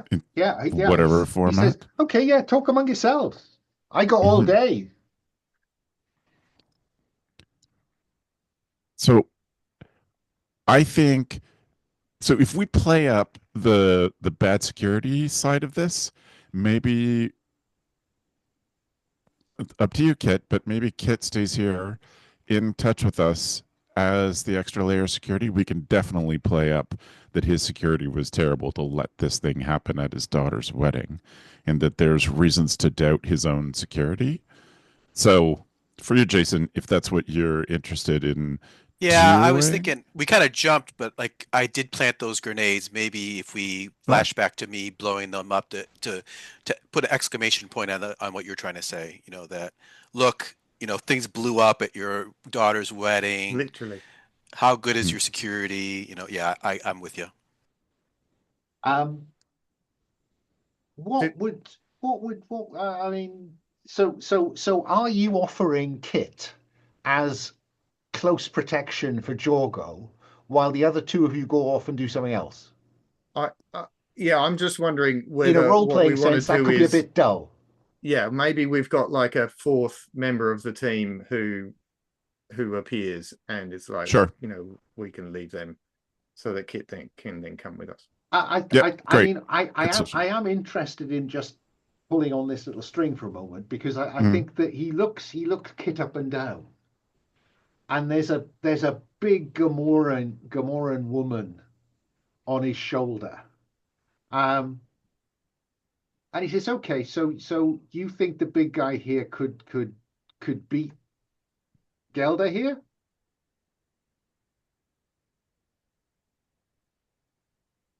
Kit? Well, I don't want to boast, but I think recent evidence suggests. The thing is, Jorgo, it's not so much about how big they are. Yeah. What there are multiple layers that are happening here. You're being threatened by the First Order, but then there's a second group who are, attacking your hopefully soon to be, brother-in-law. In-law, yeah. In-law. well, it could be like we need to draw your enemies out. The best way to do that is to provide bait. You know, we take them out, we capture this assassin, all in one fell swoop, and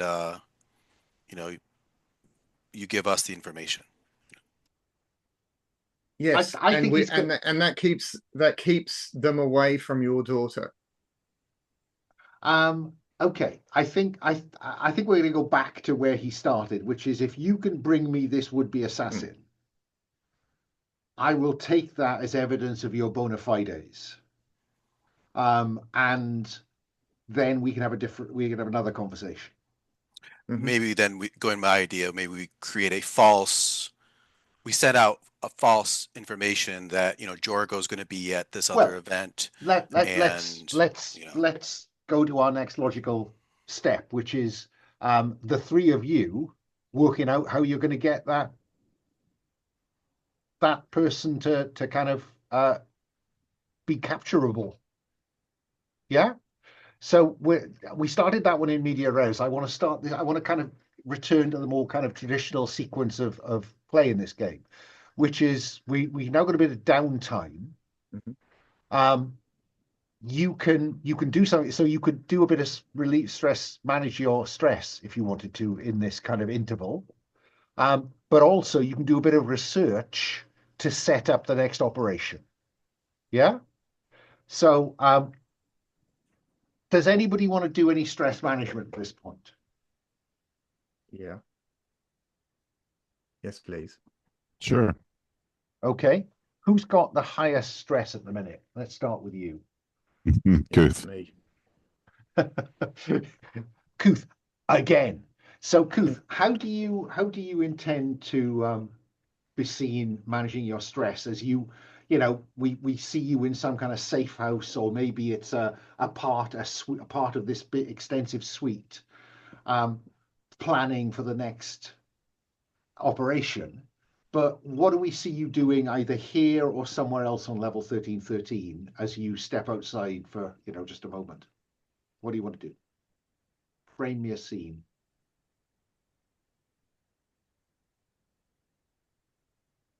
I mean, the obvious one is to indulge a vice, but maybe let's have a seek a moment of understanding. Seek a moment of understanding with someone. Who is the someone? Is it one of the team, or is it somebody else you want to introduce into the conversation? Oh no. It's going to be behave badly, and it's going to be with Molester from the bridal party. Okay. When you verbally or physically abuse someone or chat them up in the hope of meaningless sex. Reduce stress by 1, and just give us a little kind of instant snapshot of this scene. Yeah, I think, oh my goodness, what a guy. I think that we're having these conversations and everything's sort of fairly locked down, but there are a couple of rooms. There's the business room, and then now we finally noticed Molester's in the background, yes. Consoling the bride to be. Exactly. And Kooth has already demonstrated he's fairly good at this, so he again accidentally runs into her at one point, and tries to persuade her that maybe they could both relieve some stress from this terrible situation. And so let's have you roll a d6 to see how this conversation goes. Is that a 5? I think it's a 5. I think it is a 5. Right. It's a 5. So 4+, and they're an NPC. Mark heat and agree with control how this comes to the conspiracy's attention.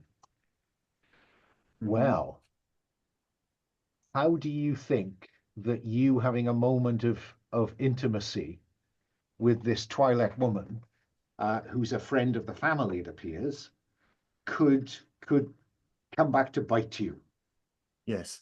So this is because a thing I might say would be, it's people notice that neither of us are there, right? And it's like, hang on, is this is that okay? Because that's not really the conspiracy finding out about it. No, that's fine. That's fine. Because then somebody in this building finds Yes. out, and maybe they are connected to the conspiracy.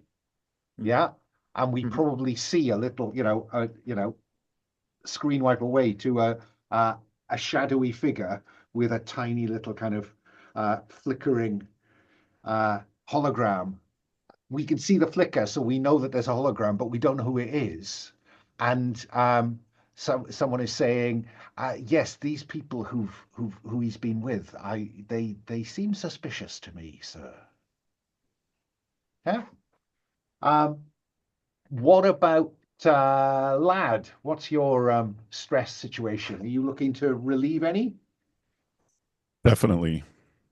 I'm going to try to seek solace in friendship. Okay. And despite the fact that we have some pretty urgent things to talk over, I'm going to absolutely have to back out, go away, and check in on Elena. And I need to pick up some food to take to her. Okay. Okay. And where does she live? What kind of, it's down here somewhere, so it's not hardly highfalutin. That's right. It is run down, almost shack-like, with rust around the frame of the doors, and not even really a window as much as a curtain blowing covering so no one can see into this little one-room place that she has, with a table, kitcheny place, tool, bench, um, a single bed, but high up on the wall, a bunk with a ladder that's just high up. Like, it's not for her, obviously. She's kind of gnarled and Yeah. doesn't move very well. And doesn't leave very often. No. And hence that you take her food. And yeah, I think we just see that.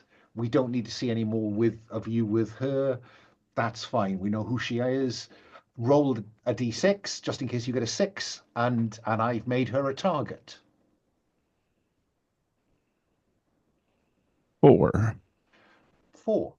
On a 4+, that's a 1+. She becomes a target. You don't get an extra stress reduction. And I think we see someone in a doorway opposite this area where you've gone. Going back and saying, no, I don't know why he's visited this place. Who knows who they are? Yep. What about Kit? Kit looking to relieve some stress, or is Kit fine? Yeah, probably reduce stress. Just looking briefly at the Travis, options. have you reduced that stress? I thought it was on 3, or have you already taken it down?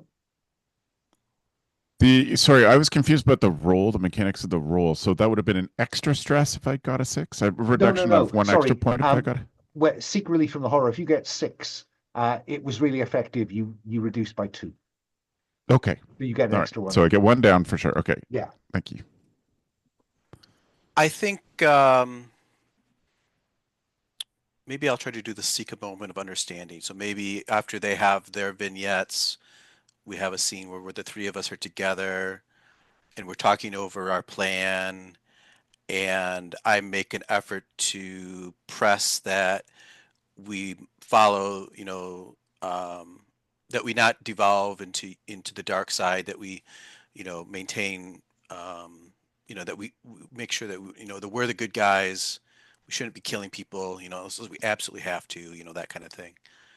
Kind of moralizing. Okay. Let's reduce stress by 1. Let's see how that goes.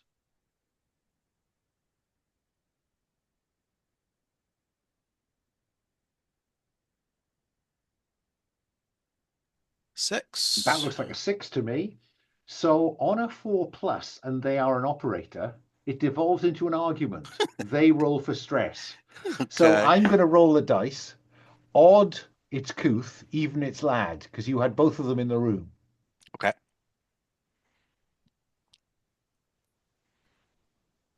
That hasn't moved. Oh, there it goes. Okay.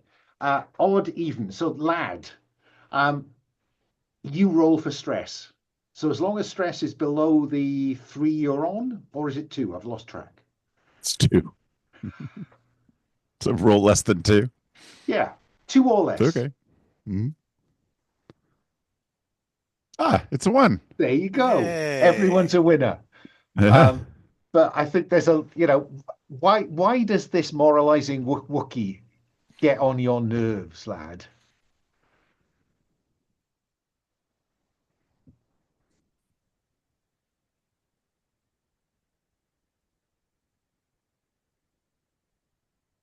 I think really it is less about the topic and more just about the stress that Lad is feeling. Lad's just come back from trying to take care of this elderly woman who's cared for her, and she's just kind of her mind's really not in it at this point.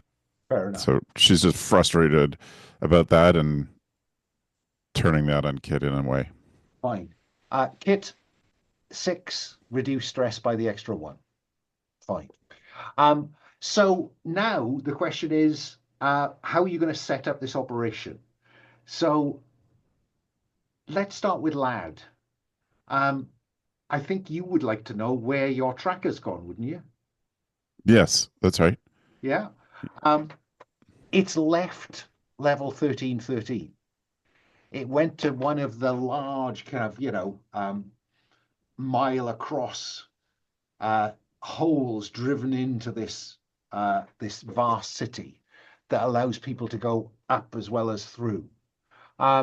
So currently they're on level 5, which is kind of the basement levels for the above surface world of Coruscant. That seems odd, but they're on level 5. Okay. Yep. So they've gone up miles. Kooth, is there a question you want to ask about what's going to happen next, or information you want to find out, or anything else?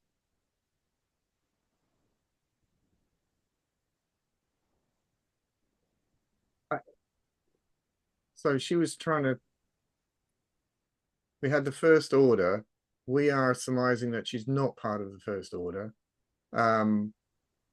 So maybe trying to, as part of the conversation with Jorgo, work out who else is involved in all of this. We know of the First Order, but she wasn't one of them. So having a chat. So what I've written on, I'm rewriting the operation to say the would-be assassin is what Jorgo wants. She's on level 5. The operation objective is to bring the assassin to Jorgo. Who do you want? The assassin. ...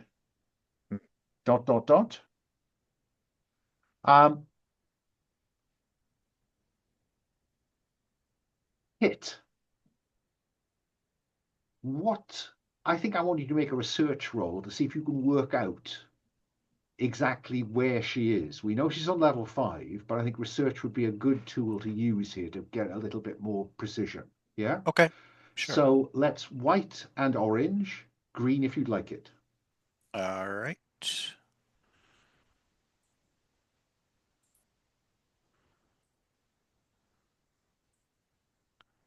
5 on X. Nope. Check that. 4 on the white die. 4. It is on level 5. Those are the kind of sub basements for the world above. So this is likely to be associated with an above surface building. You get that for nothing. Now you can ask me a question. Let me speak kind of out of character for a minute then. So like I bounced the idea of trying to draw her out by like planting information that now the other question, like we don't know that doesn't, I mean, was there any evidence that this person was after Jorgo, or were they after Denga? They shot at Denga. They shot at Denga. So I'm thinking My idea is we draw them out by planting information that Danga will be at this place that I'm maybe going to define now. Mhm. Does that work for you guys? We plant that information, Sure. this person shows up, and then we abduct them then. So this is less about going to them and trying to get them to come to you. Exactly. Okay, well then maybe this research role wasn't the way to go. Because this Well, is maybe this is Can me I- researching to find an appropriate place for this sort of ambush. Okay. Or a place that would be likely that Danga would go to that we could make our move, so to speak. Lad, sorry, Travis, were you going to say something then?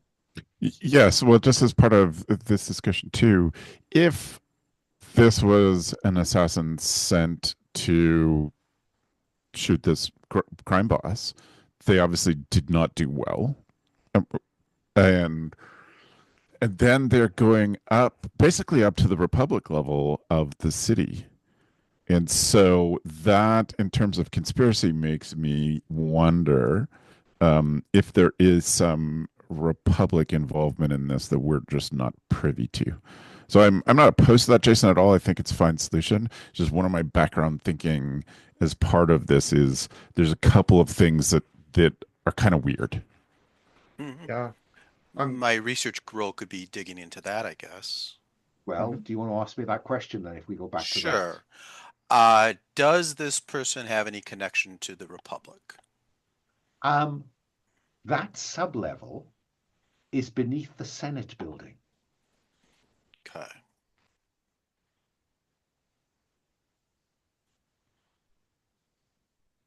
You don't have a name for her or any really positive identification, so I don't think I can tell you who she's attached to, but I think I can tell you that her current location is beneath the Senate building. Kooth, how might you want to try to throw some light on this situation so you can go into the next steps with more open eyes, I guess, is what this stage is about. Yeah. So I wonder with Kooth's experiences, being in this sort of, officer management, whether they've actually been to the Senate building before. I don't see why they shouldn't have been. And therefore maybe they know, like if you've got a tracker saying, they're here, and now we've said yes, that's definitely the Senate building. Maybe Kooth would be able to say, actually, yeah, that's like the blah blah delegations officers or something. Well, like that. let's have you see what you remember about the bits of the Senate building you might have had something to do with. So white dice, orange dice, green one if you'd like it. I won't green one today. I think that was a roll 4-4. So okay, so with a 4, for nothing, I will tell you that is it's the sub building parking level right for the Senate. Okay. You get that for nothing. Now, do you want to ask me a question? Yes. Is this a question? Have I in previous jobs hacked into the surveillance on the sub-level parking? I think you might be able to. Yeah. Yeah. So Yeah. so do you want to try a little? I mean, I'm just looking at our at where our expertise is. You want someone to hack the system. I think it's probably Lad who needs to do it. Yes, exactly. Yeah. Yeah. But I guess, is there maybe, do I know someone who's a soft target to get us, access Okay. to one of the whatever those things are called? Yes. I will add them to You could the. declare a contact, couldn't you? You could declare a contact. There you go. I have a contact. Info broker? Would that be what you're looking for? I Well, see here. can I suggest then that you spend a stress to call on a contact? Okay. just, so you could. And then if you have a look down on the different kinds of contacts, Yes. given your work, I think they might be info broker in the sense that they're still a member of New Republic Security. Another handler. Are they at the sharper end of security? So are they muscle? I think or it's a probably technician, that. which, Oh, almost any of those, a lot of those could be spun into someone who works in security. yeah. I feel like techie just because that's a bit fun, the gormless technician. Okay. So what this does is to give you their expertise. So you now have their technical expertise. So white, orange, green if you want it, to ask them some questions or to determine how many answers you get from them. Does that seem fair? Yep. Go for it. No stress at the moment, thank you. Ooh. Oh, what happened there? That was weird. Anyway, I got the 5. Okay, so on a 5, for nothing, I will tell you that you see this person leave the bike and get into a nondescript Star Wars truck with someone in the driving seat in First Order uniform. Okay. Okay? So this assassin is associated with the First Order. This is a broad question because I don't know that much about this, but is the Republic and the First Order actively hostile to each other at this point? Cold War. Yeah. So they sort of coexist in the same spaces. It's Yeah. not it's not immediate war if they happen to be in the same room with each There other. are representatives of the First Order sitting in the Senate. Okay, got it. They have, consular representation. So it's like a political party. Yes. Okay. With an increasing number of planets associated with them. I think that's the worry for the Republic. Lad, any other questions you have before we kind of finish doing our kind of background checks? Does this information from Kooth, I get that we know it. Can we capture that information to take it back to the Hutt? Like, can we show proof that this is a First Order assassin? I don't see why not. I think okay. Kooth paid for the contact. The contact gave the information. You can certainly show that to Jorgo. Okay. I don't think it'll be enough. He's still going to want somebody. He wants someone to pay for ruining his daughter's wedding. Sure. So is my tracker? There's the real question: is my tracker still on? No. It's stuck on the bike, or no. You're pretty. It's not a perfect picture, but that surveillance picture shows her getting into that nondescript van, Star Wars truck, with the bag that you put the tracker on. Now that suggests that maybe there's more to that truck than meets the eye in terms of screening your signal. Gotcha. So visually, it looks like the bag and her went in. Yes. Probably with the tracker, but it's screened. Okay. Yes. So can I use any of my tech? Can I do a move with my tech stuff to see if I can find the van? Oh, yes. Or get more info about the van? Yeah, absolutely. Not a problem. Let's have you slice and dice this system. Intrusion. So white, orange, green if you wanted to get into the traffic signal system and identify where this truck goes.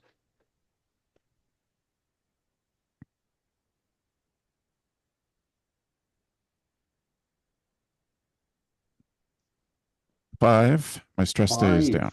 down. For nothing, I will tell you it goes to the First Order Consulate. Okay. Do you want to ask me a question on the basis of that 5?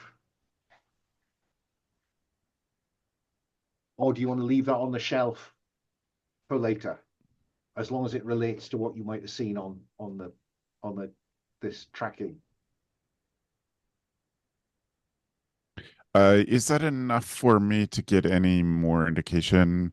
Is that enough of a role for me to get any more indication on who the assassin is? Well, that's an interesting question. Yeah, I don't see why not. Let me put a name to that face. Somewhere I had a name that I was going to attach to that face.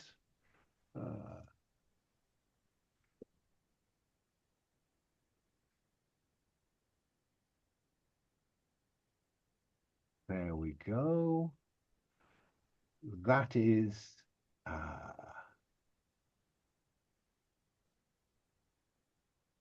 I'll put that, rather than trying to say it, I will put it underneath her picture.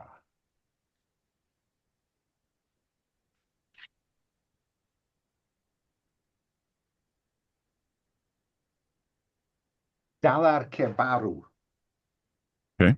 Is her name. Okay. So you've got a name, you've got a location. Now the question is, how are you going to get her? We're now into planning this operation.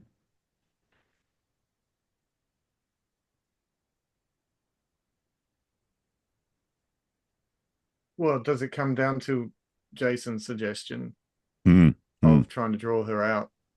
Mm-hmm. You know, Okay. pretending that Darga or whatever his name is having a wants to see the sun. No, he had this, you know, this brush with death, and he wants to make sure that he sees the sun at least once before it happens again. Okay, well, I'm going to say where then?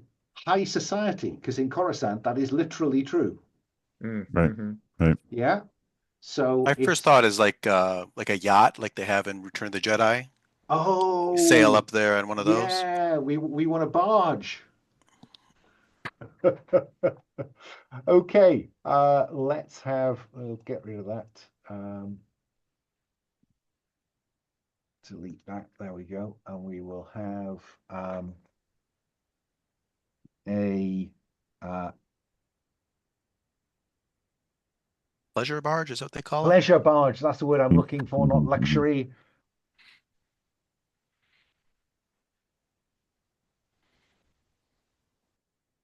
A pleasure barge on the surface or to the surface?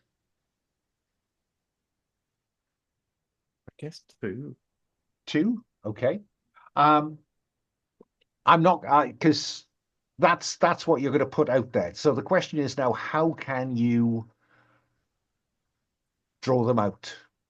How are you going to spread this information to where it matters? This could well be about your contacts. I don't know. Does any of this play into your existing contacts?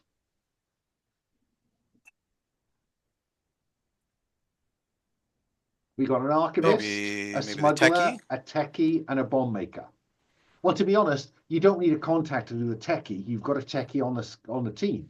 So what could that techie do, lad, to help tempt this would-be assassin out? That's my contact. So, oh, sorry. No. I mean, lad is an actual techie. Yes, is an actual techie. Yeah. Okay. So you don't need to spend a stress to get another person involved. There we go. So how? Yeah. So it needs to be subtle. What if we misdirect some form of air traffic control message into the First Order that will hopefully appear to be an accident that that Danga is coming up to the surface and seeks a clearance to spend some time in the light. Okay. So we've got leaked traffic control clearance. ... Okay. We won't know how well that works until it matters, but we've got it on the table. So leaking this, it's going to go to the First Order by mistake or for maybe sensible reasons, who knows? But it's going to get to them. Anything else to bait the hook? I would like to make it, maybe it's probably a contact to acquire or have created a hologram of Denga Oh, or like a hologram projector or something. Well, again, I Yeah. mean, you have a techie on the team. Okay. All right. So I'm going to say Denga Hollow ? And again, we'll see how convincing these things are when the time comes. Mhm. So Lad, anything else? Because Kooth's come up with the idea that, oh no, you came up with the idea of leak traffic control information. Yeah, We've got you're constructing a hollow of Denga. Kooth, anything else you want to bait the hook with? I haven't got anything right now. So Okay. can I ask a question? The Hollow of Denga is, but it's part of the message, Jason. Is that what you're saying? Or I is think No, this I like would a say it's on the visual? ship. put it Yeah. on the barge. Yeah. Yeah. You know how like in Okay. Return of the Jedi, Jabba's on like that platform. So Mm. to be like that, but it's a hologram. It's a, it's a false image. Yep. Or it's- Okay. It's Thank the you. hologram. yeah, actually, I think because the barge is going to be pretty much empty, right? Apart from the hologram. So I think Kooth is going to encourage Jorgo to load up the barge with various, accoutrements, and maybe some, I don't know, like space fireworks or something like that. Yeah. Okay. And When you say then accoutrements, you mean like people? You like guards and slaves and Yeah, I think waiters and guards all that as stuff? well. Yeah, people, people who aren't his family, Sure. but To also drinks. make it look like a pleasure cruise, that kind of is thing. there one final thing that would make this very convincing that it was Denga?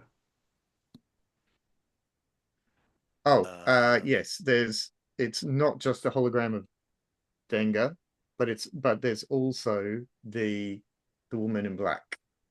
Oh. Gantret. Yeah. It's interesting you say woman in black. She's wearing red, but you clearly filtered that out.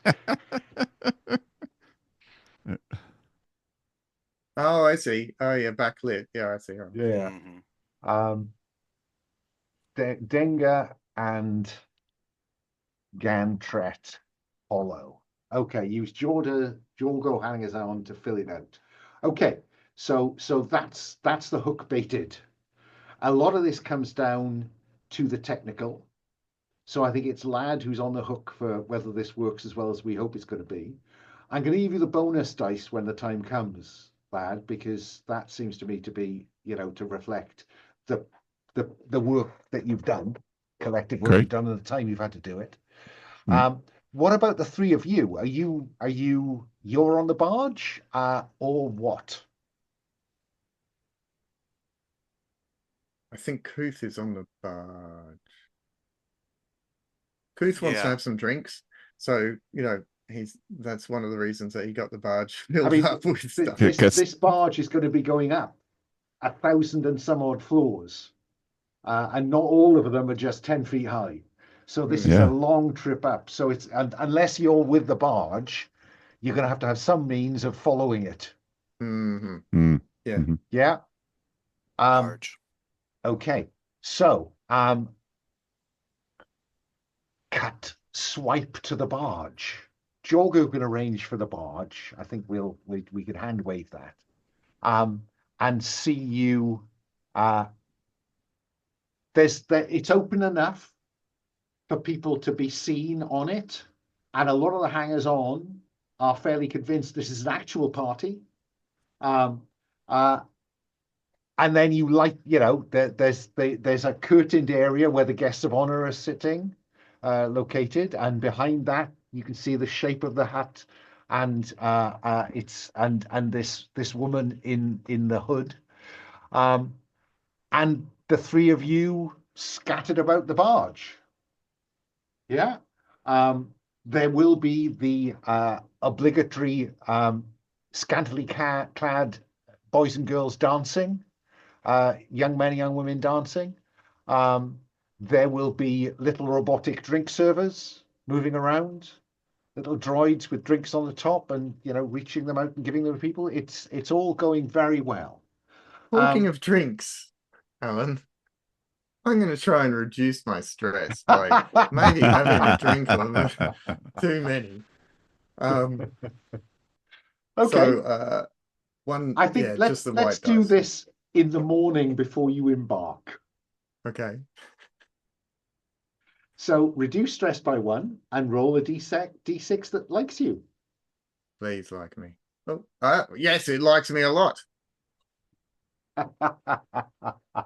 So on a 6, I should vice more often. On 4+ mark heat. So I'll do that. Mm-hmm. Oh, that moves us. So the conspiracy has moved from suspicious to alarmed. Oh, oops, sorry, everyone. They know that there is something afoot. They don't quite know who's responsible, but the vibes are out there. But yeah, you reduce stress by another 1. So, wow, that's as good as it gets, Kooth. Kooth is feeling much chiller and back in control. Just the right level of buzz. Yes. I think I can do this. I'm not stumbly. Woohoo! Not yet. And so yeah, this barge is just rising, and there are lots of we see lots of CGI vehicles going back and forth, droids on little platforms directing traffic. It's like a guy at a big junction in Tokyo. There's lots of moving about, and yet the barge rises in a stately manner up towards the surface. And it takes, probably a couple of hours to get there. Traffic's really busy. If anything gets busier, the higher you get. Lots of coming and going, lots, broad daylight, finally. There's the point where you begin to feel that the light is penetrating down this huge gaping hole in the surface of Coruscant, and then you emerge into the sun, and the curtains are drawn back. Yeah. Let me see. I think that our larcenous techie is the person who's most likely to be at play here. So let's see how successful your various ploys have been, lad. You roll the white dice, the orange dice for the various technical skills, the bonus dice for the work and effort you've put in, and the green dice if you'd like. You could roll 4 dice here. I mean,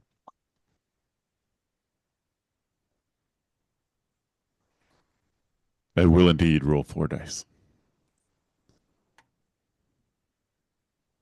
Oh, look at that. If only a double 6 was worth more than 1. This It goes cost me perfectly. Lad, I'm going to allow you to tell me how the assassination attempt takes place. I put this in the chat. This is Lad's first time in sunlight. Sunlight has been a myth for Lad up until this point, a thing that she knew was true but had never seen for herself. So I think what that means is Lad is not on the top deck. Lad is on a second deck down and watching at one of the, I think they had like portholes, kind of rectangular portholes along the side there. Watching that with binocs as much as possible, still being a bit overwhelmed by the brightness of it all, and after they've been up there for half an hour, 45 minutes, the beep starts coming again on the scanner, the portable scanner, and I can see that the beep is approaching quickly up the tube, landing tube, whatever, and will be arriving in 3 minutes. Spot on. That gives me a pause to just say, how heavily loaded are you all at this point? Because last time you were infiltrating a wedding, so you all had to stay light loaded. Now you could carry some greater load if you wanted to. You've got everything that you started with. Oh, Kit's gone to heavy. Bang. Yeah, I mean, I'm just flat Loaded out for being a bear. bodyguard, so yeah, there's no reason to not be. You are, in fact, a bear loaded for bear. Yeah. Kooth, what are you thinking? Staying with light or upping the ante a bit? No, I don't think that Kooth is really into heavy stuff much. Okay. So, and what about Lad? You've got the intrusion kit, you've got the portable scanner. Is there anything else you want to have with you? In which case you might want to go to medium.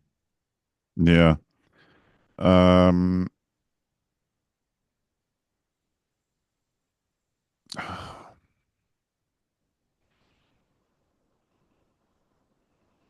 going to go to medium. I'm going to go to medium. Do you want me to pick? No. That just gives you 2 more slots to fill. So just pick. That's the one. Medium. Fine. Okay. Yep. So 3 minutes and counting, and over your in-ear comms, Kit and Kooth, 3 minutes. 2 minutes approaching fast from below. What's our Wookiee going to do in advance then? I'm going to move to the side of the barge and take aim at where this is supposed to be coming from. Okay. Kooth, what about you? You're disturbed in some social interaction with a drinks droid. Kooth is going to try and maneuver people around to make like a really obvious path that you would take to get to the target. Fine. So you're creating a kill zone. Yeah. In effect. Yeah. Okay. There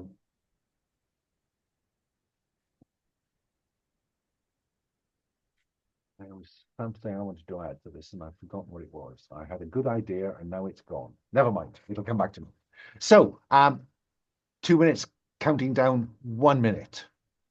Lad, again, I'm going to leave it with you to describe what happens at the point of the this thing is coming up rapidly but from below. What do we see on screen?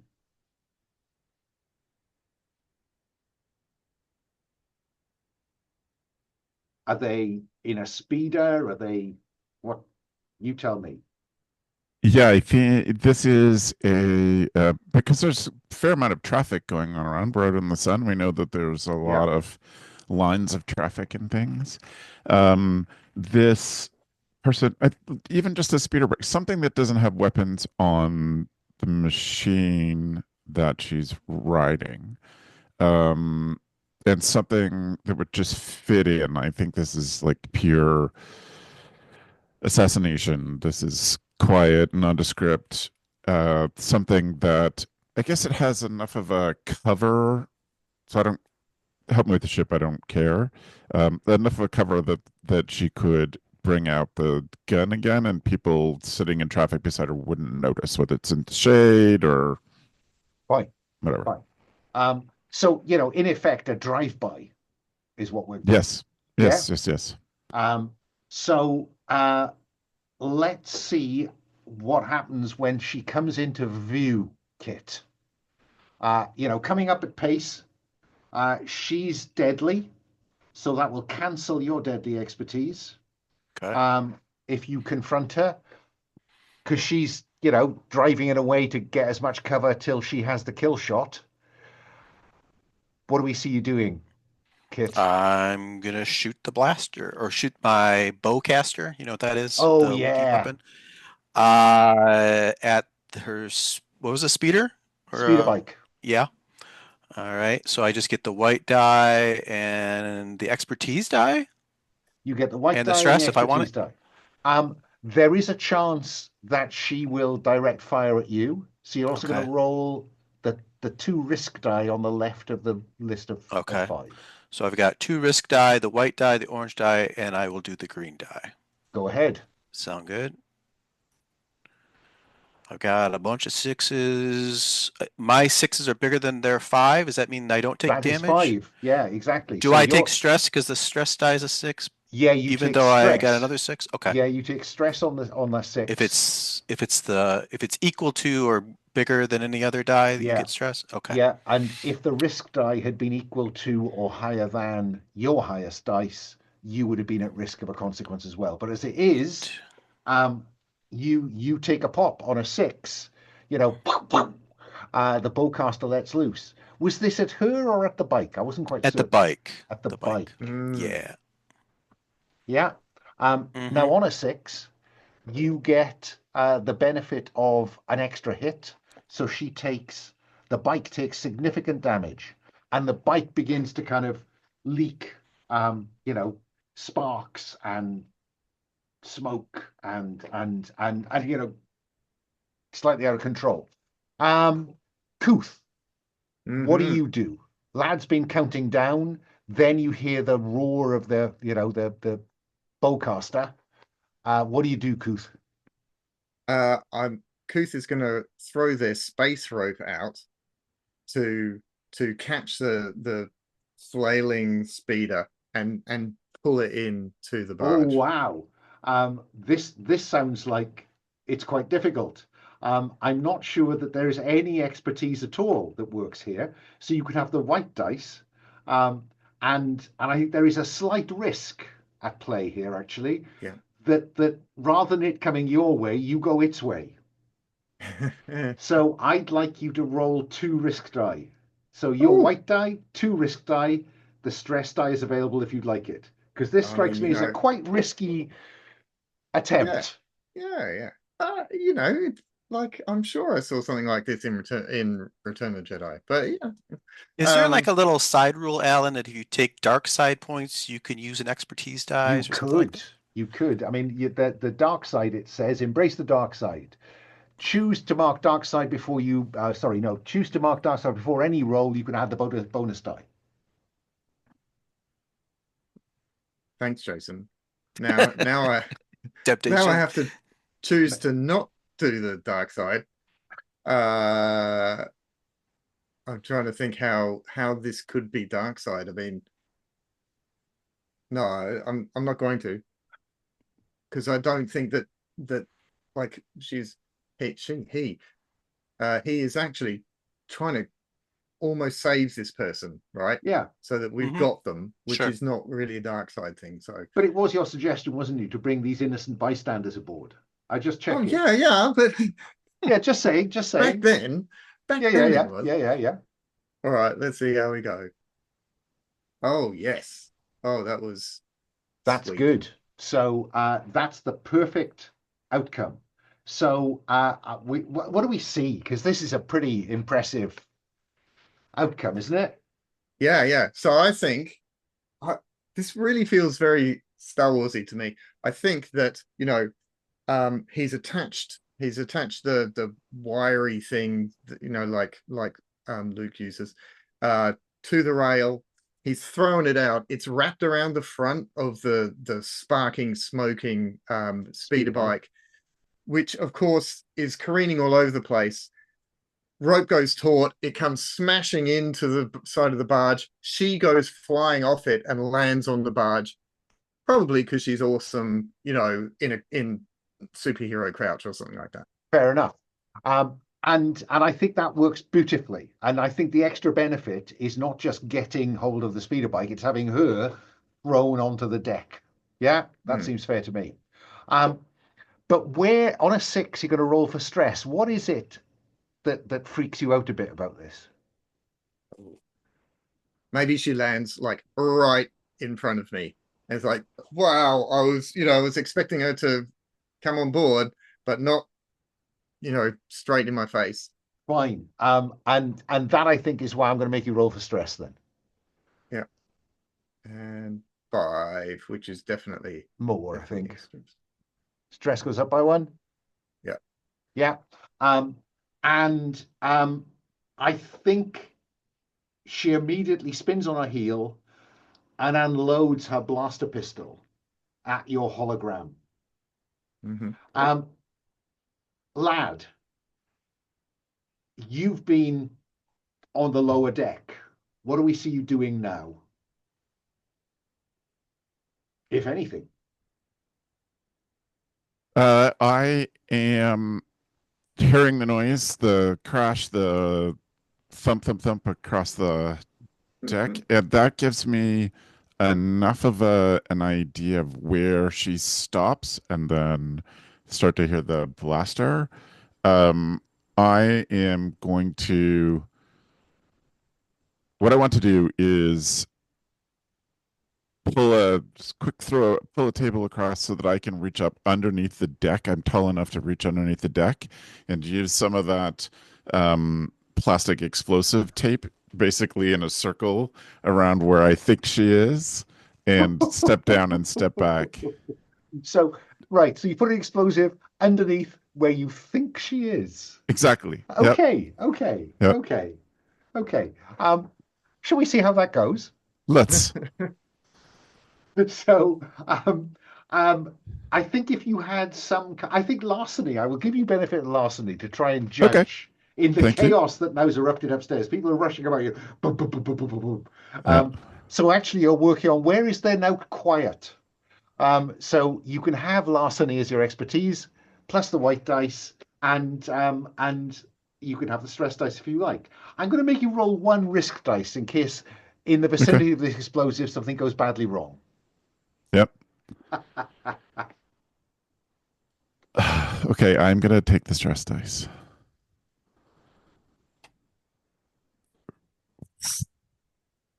Oh, look Risk at is that. higher than either of my dice, and my Okay, stress is so higher. stress is 5, so you succeed, right? So Okay, she is going to be right. caught in the explosion. That's done. The fact the risk die comes up equally means that there is some blowback. So you are at risk of a serious consequence. Okay. So she's blown into the air, I think, up there, which probably gives our Wookie and our slightly surprised Zabrak a bit of a shock. But yeah, so you're at risk of a serious consequence. There is a tab marked confront them, and a harmful Okay. consequence is roll Yep. 1d6 to find out how bad it is. Add the stress die if you're willing to take that risk. Yeah. Modify the highest roll by it's no variation for her because she's a named person. She's an Okay. important enough NPC for it not to modify. So you can roll Mm. 1 dice or 1 dice and the stress dice, and you are looking for a high result. Okay. I will roll 1 and the stress. Poof. No. The worst of all possible worlds. Viewers, Uh-huh. that is a 2 on the stress dice. So stress goes up by 1 automatically. It says Yeah. 1 to 3. The consequences are serious. Tell me if it's mortal. Fill your stress roll and crack. It's bloody. You will die after 1 more action without medical treatment. It's painful. You cannot use your expertise until you get medical treatment. Painful. Painful. Fair So enough. no extra skills. Exactly. And you'll find there's a little drop down just below the stress where it says available for expertise. If you click that, it'll say, Right. Yes. yeah. Yep. So you are discombobulated by the explosion, but she is blown off her feet up there. Yeah. What do you do, Kit? I'm gonna try to, when she comes flying down, to punch her into the wall or throw her through a wall as I my classic move. Is that the wall inside, or the wall balustrade separating you from the No, open air? not into the open air. No, Fair enough. it through one of the walls of the Fine. pleasure Let's barge, have you do that. the So internal walls. Okay. white, orange, bonus, stress die if you like. There is a risk in getting up close and personal with her, so one risk die, given that she's Okay. discombobulated. All right. And because she's discombobulated, she's not canceling out my deadly, I No, would presume. no. Okay. All right. One risk die. All the other dice are ready. The best one is a 4, but it is higher than the risk die. Okay, so you succeed. You throw her through a wall, an internal partition wall. Yeah, and you know, dust. She disappears into the space. Kooth, what do you do? Right. You So, did notice that those blaster shots went straight through the center of mass of that hologram. yes. Well, yeah, that's good. I mean, I guess that's aligned with what we thought. All part But of the plan. in terms of taking her out, Kooth is going to authoritatively command all of the bodyguards who were partying on the barge to surround the area where she is so that she can't get out. Fair Because enough. we'd prefer to take her back alive, right? Oh yeah, I think that's the objective. Right, I think it's time for me to spend some heat. Oh, Okay, I'm going to spend 2 heat because I think that's what it takes. Because I think what we see is, you know, everyone's in a semicircle around this hole in the wall, just, you know, ready to go. Lad is downstairs blocking any escape route that way. And then there's a reddish glow beyond that hole and a sound that goes zzz. Is that a good time to take our last break, maybe, I Alan? think that's a good time to take our last break, don't you? So, shall we say 10 past? Back Yeah, in our sounds seats? good. Fine. Yeah, thanks. Yeah, I think, you know, there is that through the smoke, that red glow and that noise. Um, and I've adapted a power for a supernatural from the original game to a Sith adept called Shocking True Form. When you finally realize who they are. So I think everyone needs to roll for stress. Okay. So let's start. Let's do Kooth first. I'll do you in the order I can see you. Kooth, 1 dice, stress or less. Lad, I will let you seek relief from the horror before you roll because you are on the edge, my friend. Jason, what about you? I'm at 2, so let me roll. I think that Oh I've no, managed. Lad doesn't have to roll. Lad is not there. Lad is downstairs. All right. So you don't have to. It's just the two who are up there facing this Sith adept. Mine went But up. nonetheless, Travis, I do want to recommend that you have a look at Seek Relief from the Horror. What do you do? What does Kit do? Well, I think that's when he decides to pull out his big axe and go to work. Mark that I'm not sure if down. I left axe on the list of gear, but feel free. There was something like that in there. Where was Poleaxe. it? Or something. Halberd Oh, axe. there you go. There you go. I was thinking of Gamoran guards, but obviously not. That's fine. So, yeah. So we see, you know, there's that kind of just getting it out, flexing the shoulders. What about Kooth? I think Kooth is going to stumble backwards a bit. You know, he was not expecting That. something at this level at all. But you know, gets it together, and draws his blaster. Fine. And then she steps through the wreckage. Now, Lad, do you want to do anything about in the moment seek relief from the horror?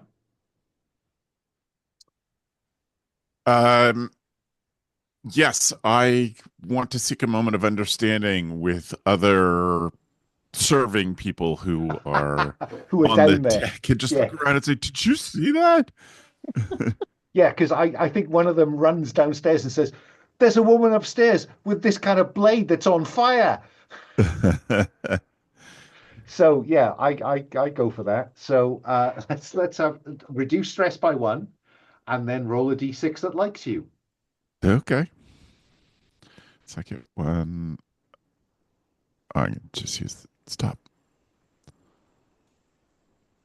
6 stress. Oh wow, no, the 6. That's great on a 6. Like 2. 4 plus, and their NPC either mark heat or mark your own dark side.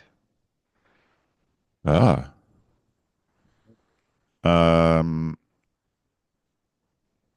If Let's. you mark heat, you give me a resource to spend.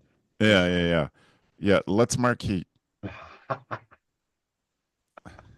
Okay, We're coming to the end. but on the basis of a 6, you get to reduce stress by another 1. Excellent. It was that much of a relief. Okay. So what do you want to do, lad? You're downstairs. I'll give you a chance to go upstairs or take cover. The choice is yours.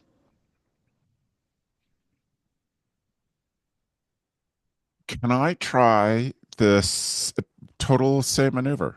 Pull out another roll of explosive tape. This Ooh. time, my goal is not to blow things up. It's to create like a cartoon circle of explosion sorry, that she falls down. Right. I didn't get that last time. Yeah, okay. Yeah, I just had you kind of boom, boom, boom, boom, bang. But no, this is more sophisticated. I apologize for earlier. So, No, I get it. so you're doing that Yeah. while Kit is unlimbering and Kooth is just stepping back and then stepping up. Let's see what that does, lad. Let's see if you can blow a hole in the floor. Oh, I don't have any expertise. My expertise is turned off. So you could always no, there's no way to spend stress on that one. So you can can you spend intel to get your expertise back? Oh, you can. I haven't really been. We only have 1 point intel between us, but you have it. Yeah, you should have more than that because you've rolled more 6s than that. But yeah, you could spend that intel to just. Oh no, you could spend that intel to reduce stress by 1, just to focus your mind, lad. But can you also use it to get your expertise back? I don't remember. No, you can't. Oh, okay. I thought that was a thing. No. Oh, maybe it is. I'm playing very fast and loose here with the rules. Yeah, it's listed on there. Oh well, if I've left it in the list, that's my fault. Well, it says the GM has to agree that you have appropriate fictional positioning. Yeah, I think focusing on getting this in the right place. You know that the stakes are high up there. Spend the intel, get your expertise back, get the orange dice. Yeah. Thanks, Jason. I just have been cutting and pasting back and forth in the last week around this hack. No problem. Good eye, Jason. So, my stress went way down. I'm rolling 3. Wow.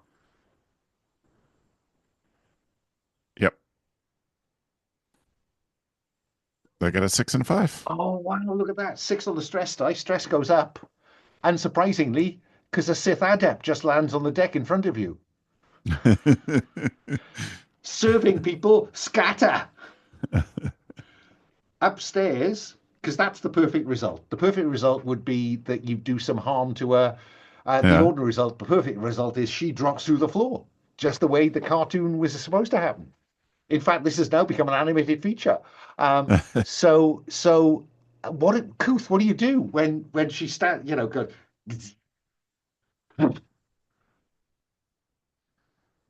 What do you do, Kooth? You are muted. We've already seen it happen once, so this time at least it's not a surprise. It went really well this time. It worked really well, yeah. I think Kooth is going to try and take advantage of this and slide over and just, let bolts fly down into the hole. Into the hole. Fine. Let's have you confront them. So you are looking to do harm to them. So Yes. You've all got fight and shoot. So you have expertise. You can add the stress die. I'm only going to put one risk die on the table because she's down there, focused on Lad. And I also, and I have deadly, which just cancels out her deadly. Yes. Yeah, okay. So white and expertise, one risk die. I mean, this is the big bad. I'm pushing myself to try and take her out. That was okay. Yeah, I got stressy. that's okay. So stress goes up by 1, but you do some harm to her. Yeah. She throws herself sideways. It's kind of plot armor is stressed onto them. Lad, I'm not going to make you roll for stress because you knew that she was up there. This was a deliberate act. What's our Wookiee doing? Stowing the halberd, getting the bowcaster out, or what? No, I think I'm going to try, over my intercom, I'm going to try to contact Malabeka and see if she can tell me if this Sith has any vulnerabilities. Is that a thing I can do? Yeah. Yeah. Spend the stress, contact her, and roll white and orange. Stress if you want it. Okay.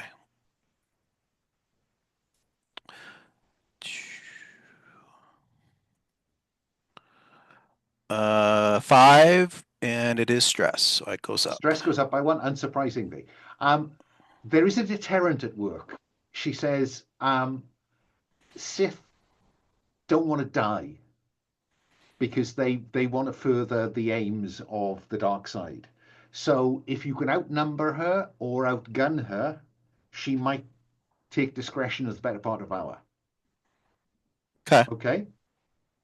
Vulnerabilities in this really is just about applying enough harm to them. Yeah. Okay. It's not like how do you kill a vampire, but the deterrent nonetheless works. Okay. So Lad, she dropped through the floor. She's in front of you. The serving staff have scattered. What do? Shots coming down through the hole.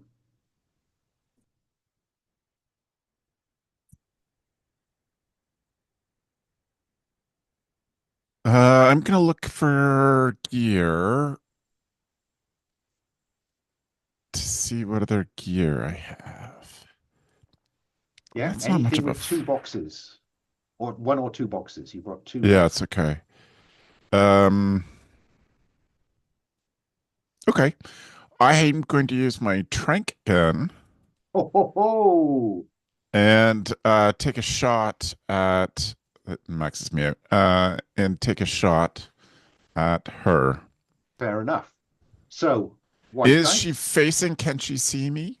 I think the 6 that you got her through the floor. Okay, yeah. So I think that yes, she is. Yeah, facing. She's got all those dark side kind of perception things going, isn't she? So she knows where the threat is. So it would be really dull if she was just facing away from you. Yeah. So she lands. She's facing you. You've got the white die. You've got shoot or fight expertise. You got that one.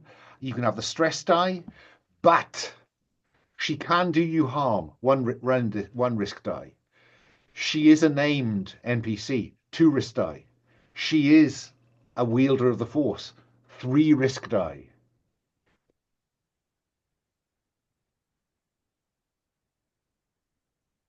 So I need my risk die to be lower than my highest. Yes. Whether or not I get success. Okay. Yes. All right. Here we go. Ooh. Worked. Look at that. Well. So stress goes up by 1. I'm unsurprised by that, to be honest.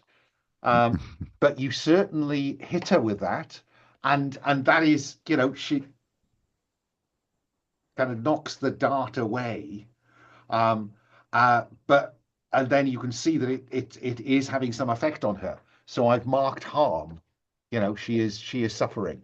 And she was all set to kind of deflect the blaster bolt. Turns out a stun dart straight through the guard. What are you doing now, Wookie Kit? I think I'm going to there's like a bunch of the, waiters and whatnot that are like all around the hole in the floor now. Oh, So I'm gonna they're as far from the hole in the floor as they can get. Okay, I just needed some people in the way so I could behave badly. Oh, So maybe it has to be Kooth then, but no. I mean, there are the other people here. I'm going to push people out of the way then in a forcible way, and then I'm going to dive into the hole and try to land on top of the Sith. Okay, let's have you do that then. So reduce stress by 1, and let's have you roll d6 for behave badly. Okay. Rolling the stress die. I got a 5. Okay. 4 plus, and then an NPC, Mark Heat. Well, how does this come to the conspiracy's attention? Well, fairly obviously, in broad daylight, there's a Sith adept having a fight on a pleasure barge. So that's not difficult. But yeah, that's okay. You can live with that. Okay. Kooth. You want me to roll the landing on the yes. Sith at this point? Sorry, yeah. So yeah, I'm going to dive down on the Sith. Big So heavy Wookiee. white, orange. She cancels your bonus die. You can have the stress die, but you are rolling all 3 of the risk die. Okay. And I'll also over at intercom or whatever yell out, Incoming. yeah, and I also, using my the deterrent, just let them know, let's all, get her at the same time, pressure as much as possible, and just try to get an advantage. Should I do the stress die? Yeah, I probably should. It worked out really well. 6 on the white die. Well. That's as good as it gets. So you land on her in a heap. Now, do you want to do more harm with that landing? Or do you want to somehow get some other advantage out of this in terms of positional advantage? Yeah, I would like to pin her with my weight. Okay. Do some damage and then pin her. Fine. You've pinned her down. Lad, it's raining Wookiees. What do you do?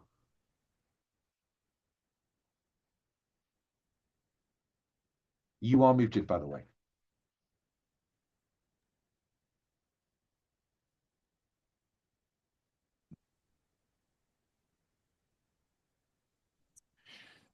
I'm going to go for distraction of some kind. I'm just looking to see if there's a move that can What if you tell me what you hope to get out of this? I can advise you on the move. Sure. I would like to whip a chair at her and see if that's enough of a, even if she has to force move to stop it, it's enough to let Kid in. That works for me. So I'm not even gonna. What I'm gonna do is say you do that, and that will give the next attack on her access to the bonus die. Okay. Yeah. Kooth, what about you? The Wookiee jumped in the hole. Well, I'd like to join the party. But first, we, because like it's a movie or whatever, we cut to a scene off in the distance, and where we're at is we're inside the sort of what do you call it, like the kitcheny area, mess area of a small starship, a small smuggling starship. And we see Pecht. We see Pecht very carefully and intricately preparing her dinner of blue milk and bubbles, or whatever it is that she's having, with sprinkling little bits on top and all this sort of stuff. And we can see outside of one of the portholes of the ship, we can actually see down to the barge and all of this stuff happening there. Yes, there you go. So this was seeking a bit of solace, was it? Is that what it's called? Sorry. Seeking solace in Yes, seeking friendship. solace. So she's gonna go missing. Roll the dice in case you get a 6.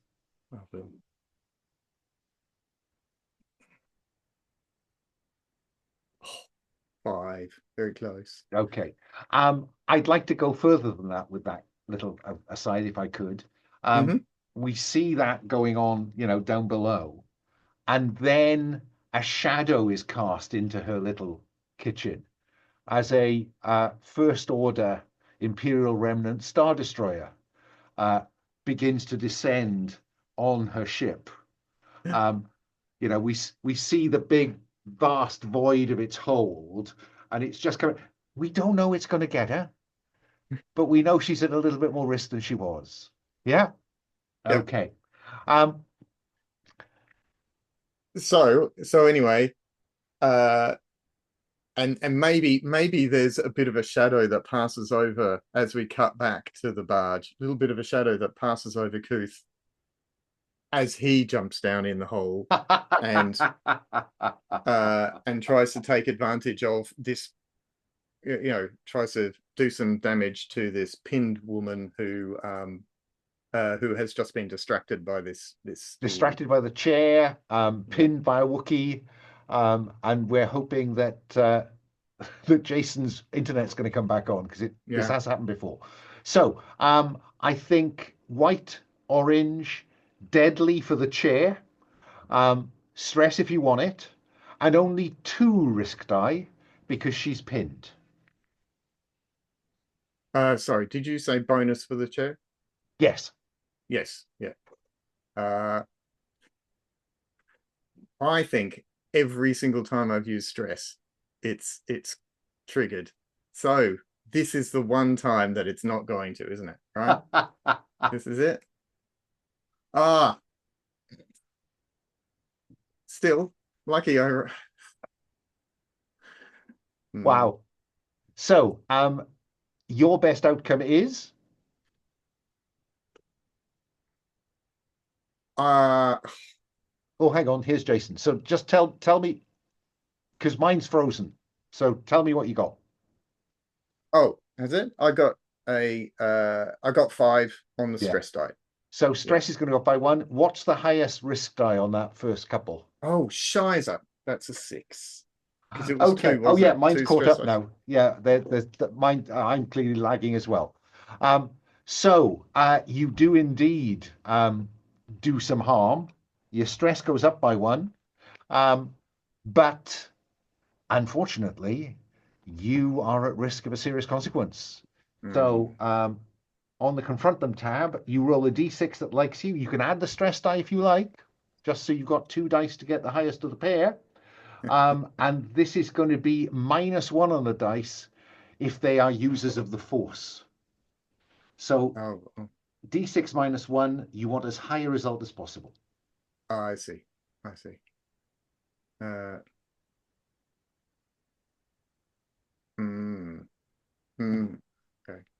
Oh, yeah. All right. I mean, I'm on 6. I'm out if I. No stress here. Let's No just stress. see how it goes. 3, great. 3 becomes 2. The consequence is serious. Tell me if it's mortal, for the track and crack, bloody, die after 1 more action without medical treatment, or painful, cannot use your expertise until you get medical treatment. Bloody. Bloody, die after 1 more action without medical treatment. Ooh, and the crowd. Okay. There's you jumped on her, you did some damage. In fact, you may well have knocked her unconscious, but you've stumbled against the edge of the saber, and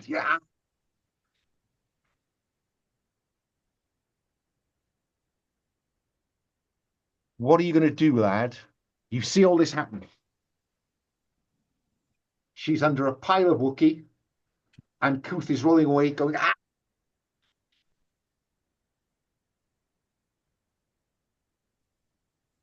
And will die. What's that? He will die after one more Yeah, action unless treated. I don't have any more gear. You don't. Oh I don't no, have any. There was a first aid. I know there's first aid on the list. there I, is. Yes, I've Stacy. got some space. I can slap a med kit on him, her rather. Kooth, was that a I have a hands up? med I kit in wasn't my certain. bag, I'm pretty sure. Yeah, you could have one. Kooth could Yeah. have one. Yeah. Does that Okay. seem fair? Okay, we'll mark a medical One med last kit. space. Yeah. Whoops, Daisy. There we go. And Lad is in a position to treat you because Kit is still pinning a Sith down. All right. So you're going to be fine, Kooth. Don't worry. That's all done. Jason, Kit, because of what Kooth then did, she's unconscious. But we've got about 20 minutes to play. And so I've got a bit of heat to spend. I'm going to spend 2 heat to introduce 2 people into the scene. A bulkhead at the front of this lower deck opens, and behind it is Jorgo the Hutt and Consul Damas Rendin. And Jorgo says, "Let her up."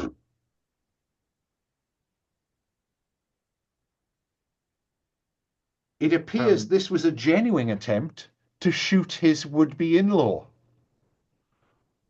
Oh, it's Jorgo. You Sorry, interfered. You stopped me getting to the top.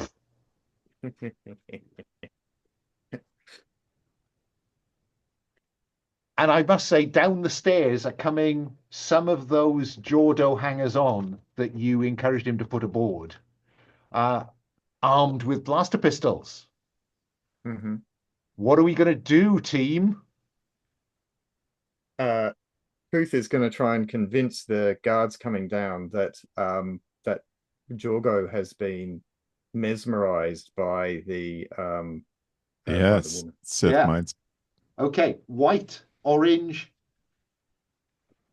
Stress if you want it. I mean, I'm on 5, aren't I? Oh my Or I tell God. you what, you could behave badly towards them and then make the roll. Well, I'll like scream abuse at At them. well, Or at I wouldn't Jordo. scream abuse Jorgo. at the people I'm trying to convince. I will scream abuse at the woman. You know, you're a Sith interfering in Jorgo's affairs. You know, stop Go ahead. mesmerizing him. Reduce stress by 1 and roll a d6 that you hope likes you.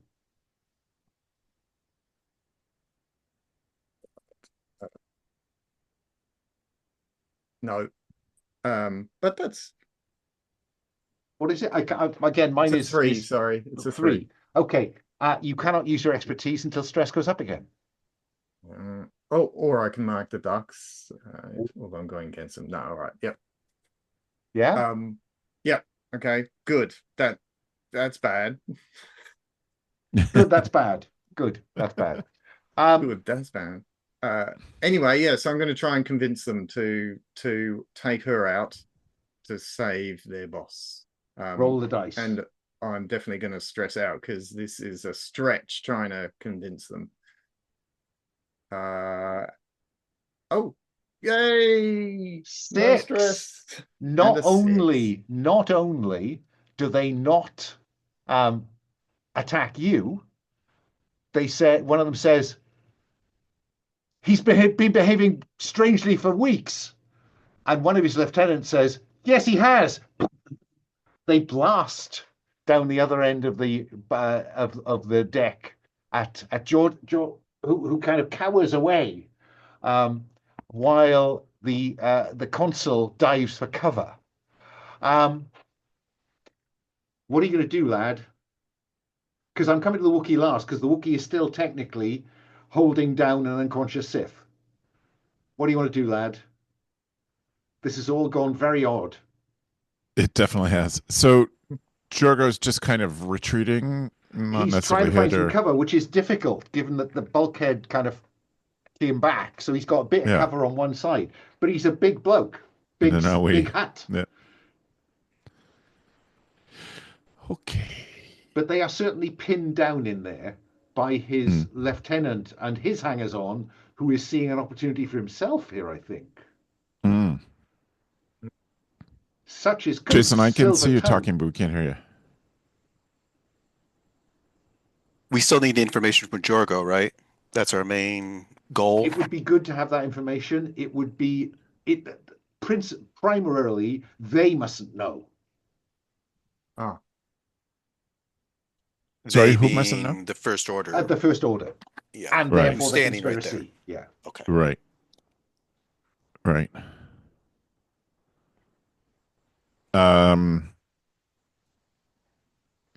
What is fun?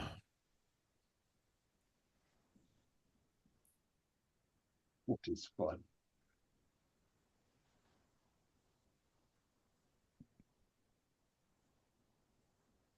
I mean, if this would be a good time for backup to appear, there's always spend, stress, and call on a contact. Mm-hmm. Although, hang on. Oh, that might not be a good idea for Lad. Yeah, that's what I was looking at too. You can always behave badly on the fly, Yeah, you can throw always. a Sure. little something, Okay. grab some drinks or something.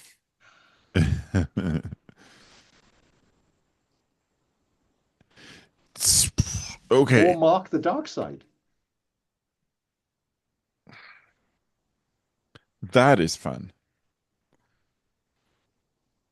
So if I mark the dark side, oh, it would manifest as. So,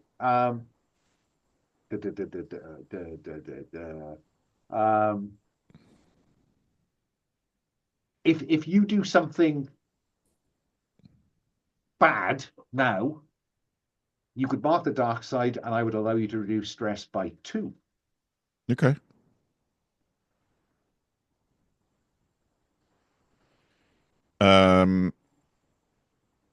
Who do you want to behave badly to? Some innocent bystander who's got nothing to do with this. That's bad. That is bad. That's indulging the dark side. Okay. Yeah? Who? So my read on the dark side is that it's pretty selfish.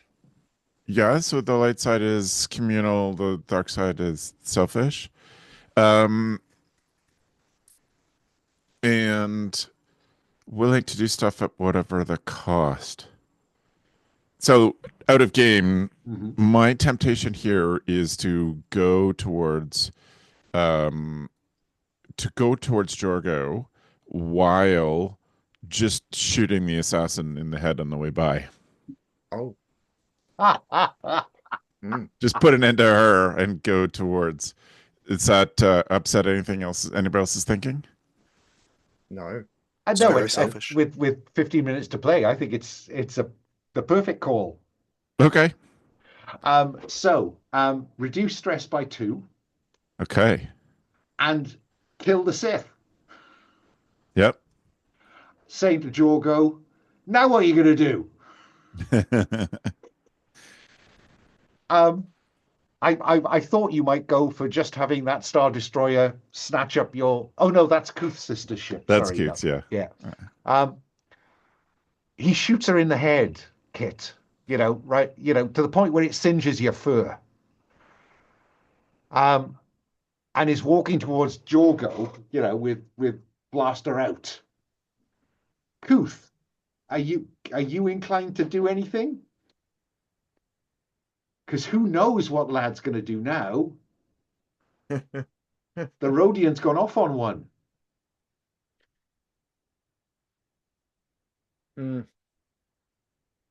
Oof. I mean, right now he's somewhat distracted by the bandage around his arm or whatever it is.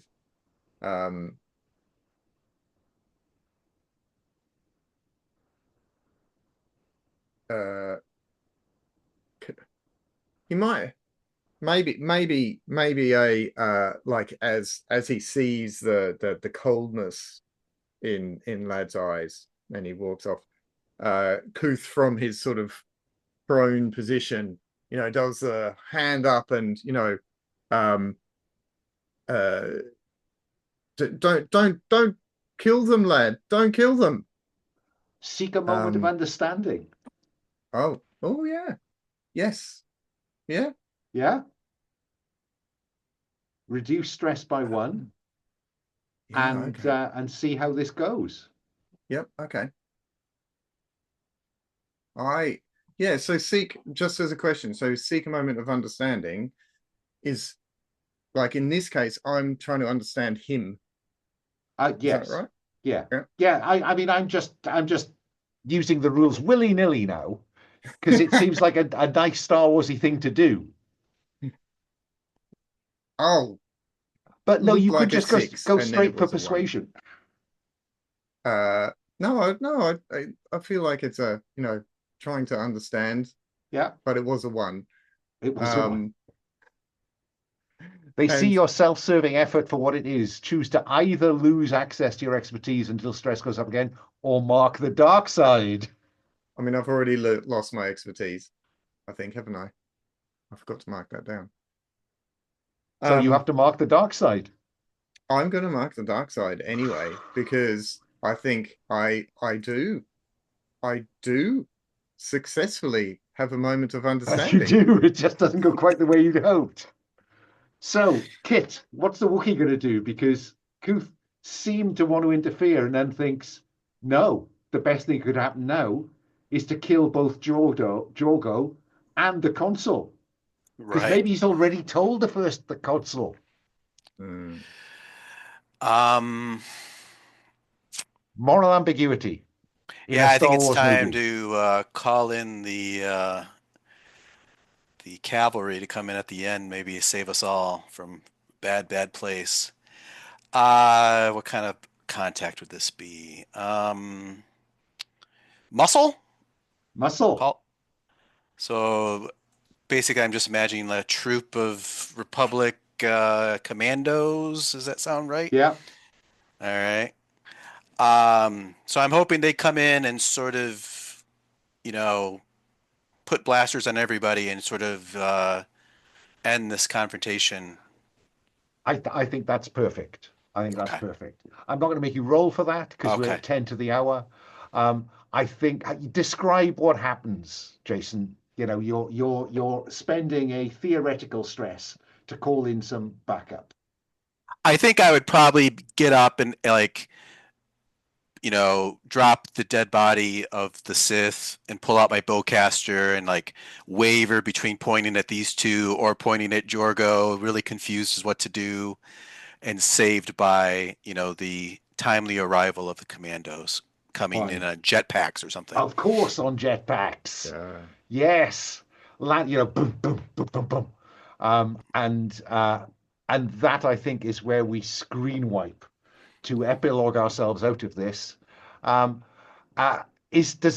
any one of you want to have an epilogue in the immediate aftermath of this, and then we'll move further away in time? Mine is going to be relatively soon, but not immediate. Any a couple immediate of hours later, or a couple of hours later. Okay, go for a couple of hours later, Kooth. I think that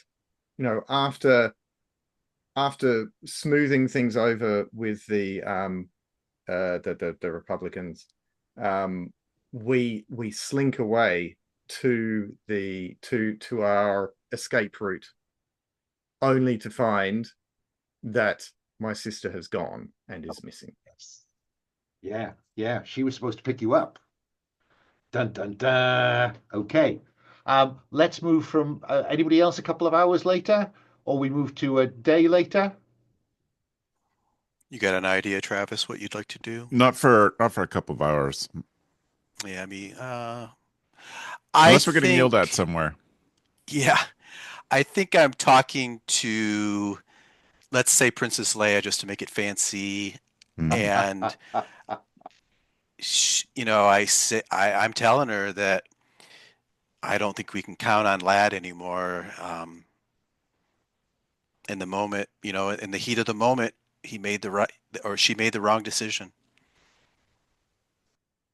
Yeah, and we can't afford to have Carrie Fisher for this, so we have to have a slightly shaky hologram Right. where she kind of nods sagely. Um, and finally, Travis, what about Lad?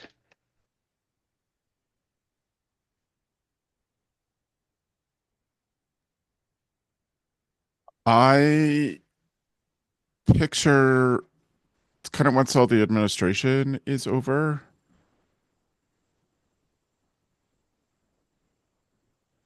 After the administration's over, see Lad carrying a bag full of food back to Alana and getting her set up, just giving her a loving kiss on the head.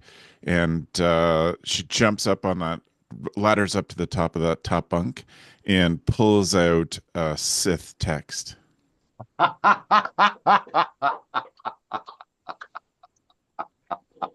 Oh, yes. I wondered when the time would be right, she says. Oh, wow. So maybe she's the Lord and we just had the adept. I can't top that. I think that's job done. I'd welcome a sharp stars and wishes. Oh, well, I mean, one shot wishes mean almost nothing, but anything could have been better. But any stars? Let me start. Travis, any stars? Yes, I mean tons all around. Every time we said no, let's just go for it. We're here for a good Yes. time, not a long time. Every one of those turned into something really fun. Yeah, So I'd I agree. think all of us did it Yeah, you at did. different points. It was drive them like a stolen car. Yep, Yeah. Absolutely. totally. Anything that could have gone better?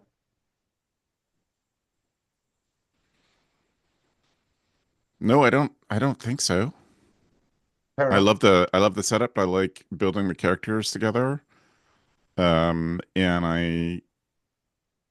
yeah, no, I felt great about this. It was really fun, Alan. And Mm. thank you Um, both too for playing. It was really fun. Teased anything? Stars and wishes? Again, it was an all-round really good time. Um, I kind of want to give stars to the dice because I think I think all of us got pushed into a really interesting direction at least once, probably two or even three times through this session. And that's why we have dice, right? Otherwise, we do what we expect. Yeah, So yeah, it was great. good. And no particular wishes. I think it will very smooth.